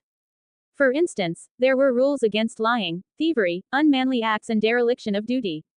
Minor offenses might be met with lashings or a fine, while major offenses could result in execution, sometimes administered by one's own peers, as would occur with the decimation. On the other hand, soldiers could also expect to be rewarded for acts of exceptional bravery and competence. This involved special military decorations, financial payments, and promotion. Thus, discipline was quite high among the rank-and-file Roman soldiers, especially as the army became highly professionalized in its later years. Now that I've covered the individual level of the Roman legion, let's zoom out to talk about the unit. Specifically its organization and leadership. In terms of organization, the Romans at first followed the Greek manner by arranging their forces into a rigid phalanx, before later adopting the more flexible maniple system in response to increased fighting in the rough terrain of Samian. Which makes me realize how useful the Westerland's layout will prove to be to mimic that effort. In similar terrains, soldiers were grouped together into units of 60 men, centuries, pairs of which formed a maniple. 10 maniples then formed a battle line, of which there were now 3. The main advantage with it was that each maniple could function independently, giving the army as a whole much more flexibility. This had huge benefits when it came to advancing, fighting, reinforcing, exploiting opportunities in combat, and overall just widening the range of tactics available to the legions. When the Roman army professionalized, it would maintain this concept by joining together 6 centuries into a cohort of around 480 men, 10 of which formed a legion. In this way, the smaller elements of a legion could still operate independently while boasting more manpower than the previous maniples, which gave the army greater tactical and strategic flexibility. The Roman leadership structure was closely linked to the system of flexible modular units. Basically, the way this worked was that each century had a commanding officer known as a centurion. As centuries were grouped together, their centurions would be ranked into a hierarchical chain of command, outranking them would be tribunes and above them the general. The higher levels of an army were typically members of the upper class, who joined over the course of their political careers. The centurions, on the other hand, were often military professionals who might spend decades in the army. And possibly prime candidates for knighthood and receiving lands to raise their own house. Their embedment at all levels ensured that no matter who was in charge at the very top, the army as a whole always had the institutional knowledge necessary to operate effectively. Their presence on the front lines also helped with discipline and morale. It also meant that the flexible Roman units were empowered to make their own decisions on the fly, which could ultimately turn the tide of battle. Their opponents, on the other hand, were basically forced to face the chaos of war wearing a tactical straitjacket. Now, we could finally zoom out to the overall army level, talking about matters of resources and logistics. In terms of resources, this had to do with Rome's ability to devote massive amounts of manpower and money towards its military efforts. Such was the level of effort expended that they could often just overwhelm or outlast an opponent who might otherwise beat them in the short term. I'm sure I could find great uses for each of the 7 kingdoms. Resources were after all key. We see this really first take place during Rome's clashes with Pyrrhus of Epirus. Pyrrhus won multiple battles, but emerged each time bloodier and bloodier, leading him to declare, "Another victory like that and I am done for," and eventually withdrawing completely. The same phenomenon occurred during the Punic Wars, when huge armies and fleets were raised time and again by Rome in the face of repeated devastating losses. This ability to deploy such resources could be traced to a variety of factors, including Rome's large pool of citizens, its strong network of allies, its stable political system, and its hard-to-quantify cultural bullheadedness. As the Republic turned to empire, Rome gained even more manpower and wealth to pour into its military efforts, which made it yet more formidable.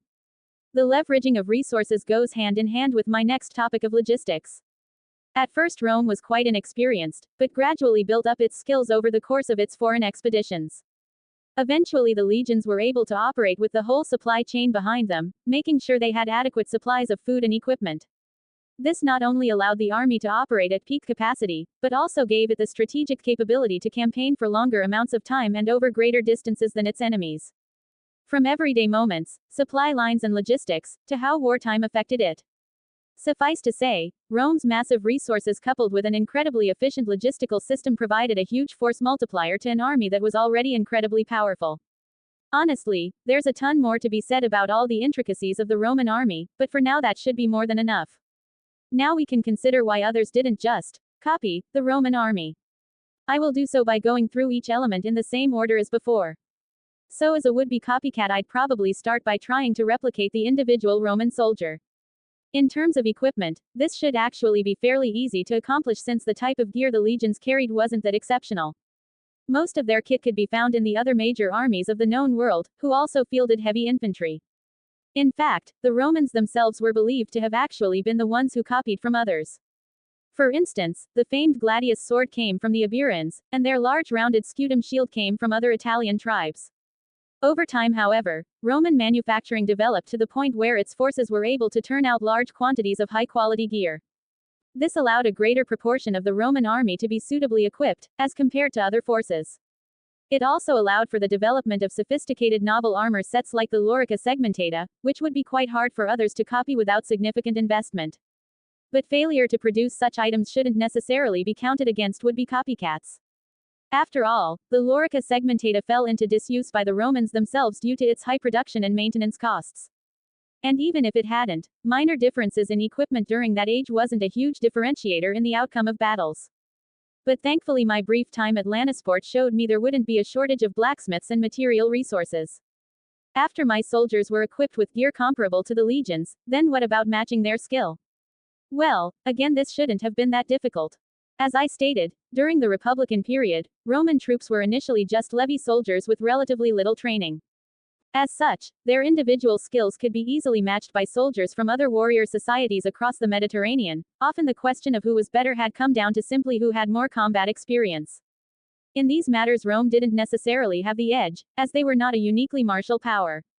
Many of their peers in the Hellenistic, Gallic, Punic and Persian worlds for instance frequently engage in warfare that produced hardened veterans who could go toe-to-toe with the Romans. Admittedly, this equation began to change as the Roman army professionalized and raised the overall skill of its soldiers. But that was more of a long-term goal for me. So why didn't other armies do the same? Well, in many ways, they had. Professional soldiers were nothing new, even for Westerosi standards, and many other nations had their own full-time soldiers, like the Persian Immortals and the Unsullied, Anunch slave soldiers of Astapor, for instance. Even so-called barbarian armies had elite troops who made up the retinue of powerful chieftains, like the Thens beyond the wall. Oftentimes however, these made up just a small part of the overall army, thus to match the Romans one would have to greatly increase the amount of professionals in their army. This would take a lot of money and power, but it could be done. I will achieve it. Philip II of Macedon for example, famously leveraged the vast mineral wealth of the Balkans and his own political position to reform the Macedonian army into a full-time professional force. It was this army that then marched to victory after victory under his son, Alexander the Great. Yet opportunities for such sweeping reforms were relatively rare. This was especially true as Rome's rise to power often came at the expense of its rivals, which meant that they were less and less able to pour in the financial and political capital necessary to keep up. Now, let's talk about copying the Roman unit's organization and leadership. This was arguably more important, since as I've said, most of the time, the quality of the rank-and-file troops was pretty comparable across different armies. In terms of organization, we were left to ask why didn't anyone else break up the rigid phalanx into something more flexible like the Roman maniple? Again, the answer was that, well, they did. Militaries of antiquity always faced evolutionary pressures from war and had long identified the potential weaknesses in the phalanx style of fighting. It's for this reason that the phalanx was often accompanied by light troops and cavalry, to cover up for its deficiencies. During the Wars of the Diadochi for instance, changes to unit organization were seen with the increasing deployment of a new type of medium infantry, to fit between the heavy pike phalanxes and the light skirmishers. These units, known as Theriaphoroi, filled a similar role to the maniples in that they could be used in a far more flexible manner on the battlefield. But unlike the maniples, they were never really deployed on a large scale and remained as more of a support role. But why not? Well, part of the answer was that the phalanx still worked, and could prove devastating when properly supported. Another reason was that switching your whole army over to the maniple system would also require a switch to your command and control system. Finally, this now brings us to the question of copying the Roman leadership. All armies have a hierarchy of command, but the depth to which they extend into an army vary greatly in time. Sometimes the lowest level officer controlled hundreds of men, while other times that might just control dozens. For instance, during the Peloponnesian War, we could see that the Athenian system, strategos greater than Tiascharchos 1000 greater than Lachagos 100, was not as robust as the Spartan 1 king greater than Polmarch 600 greater than Lachagos 150 greater than Pentekostais 80 greater than Enemotarchos 40, which extended down to the Enemotarchos in charge of around 40 men, a group smaller than even the Roman century. This helped give the Spartans their edge when it came to tactical flexibility and discipline in battle. Thus, we see that other armies were capable of having officers with similar command scopes to the Roman centurions. The difference however was that the Roman centurions had the freedom to independently move their units about. Thus, you see how both leadership and organization were interlinked, and it would require quite the overhaul for someone to copy the Roman unit system. Standing in the way would not only be the technical knowledge or resources, but also the institutional barriers of the current army model. Oftentimes this was a reflection of the society it came from, with special roles and privileges for the nobility, which would generally not want to have their boat rocked. Now we could finally turn to the idea of actually copying the Roman army's resources and logistics. At this point it's a pretty tall order to try and copy something on such a macro level.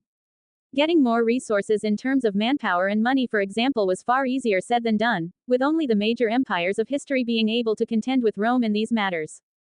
As for logistics, that's also closely tied to the economy and infrastructure of a particular society. Many of Rome's contemporaries already had a logistical system in place, with some being rather sophisticated and robust. But ultimately they had no hope of competing with Rome without controlling an equivalently large amount of territory from which to draw supplies, and without control of the same Mediterranean sea lanes, with which to efficiently link these to an army.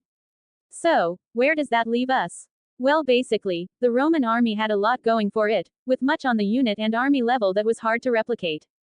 But that didn't stop some from trying. The longtime enemy of Rome, Mithridates of Pontus for instance, apparently reorganized his forces after initial confrontation with the legions. According to Plutarch, he had swords forged in the Roman fashion, heavy shields welded and 120,000 footmen drilled in the Roman formation. This was all done under the instruction of turncoat legionaries and centurions recruited by the general.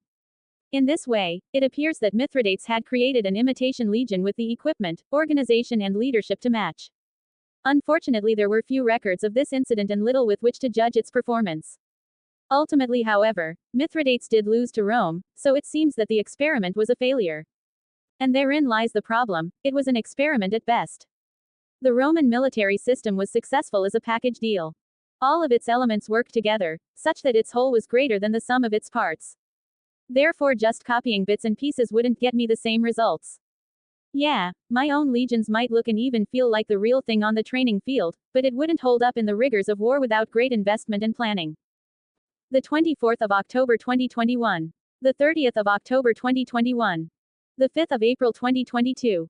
Hope this chapter is of your liking. Anything you wish to ask, feel free to do so. Check out my auxiliary chapter if you still haven't. Thanks as always for your attention and please be safe. Any problems with my writing, just point them out and I will correct them as soon as possible. Allow me to recommend the YouTube channel, Invicta. It was really insightful in helping me visualize how I could follow the steps of the Roman legion and implement it on the world George R.R. Martin created. Your gift is the motivation for my creation. Give me more motivation. Creation is hard, cheer me up. Vote for me, have some idea about my story. Comment it and let me know. Like it, add to library. I tagged this book, come and support me with a thumbs up. Daichi_TBR 193 creators, thoughts.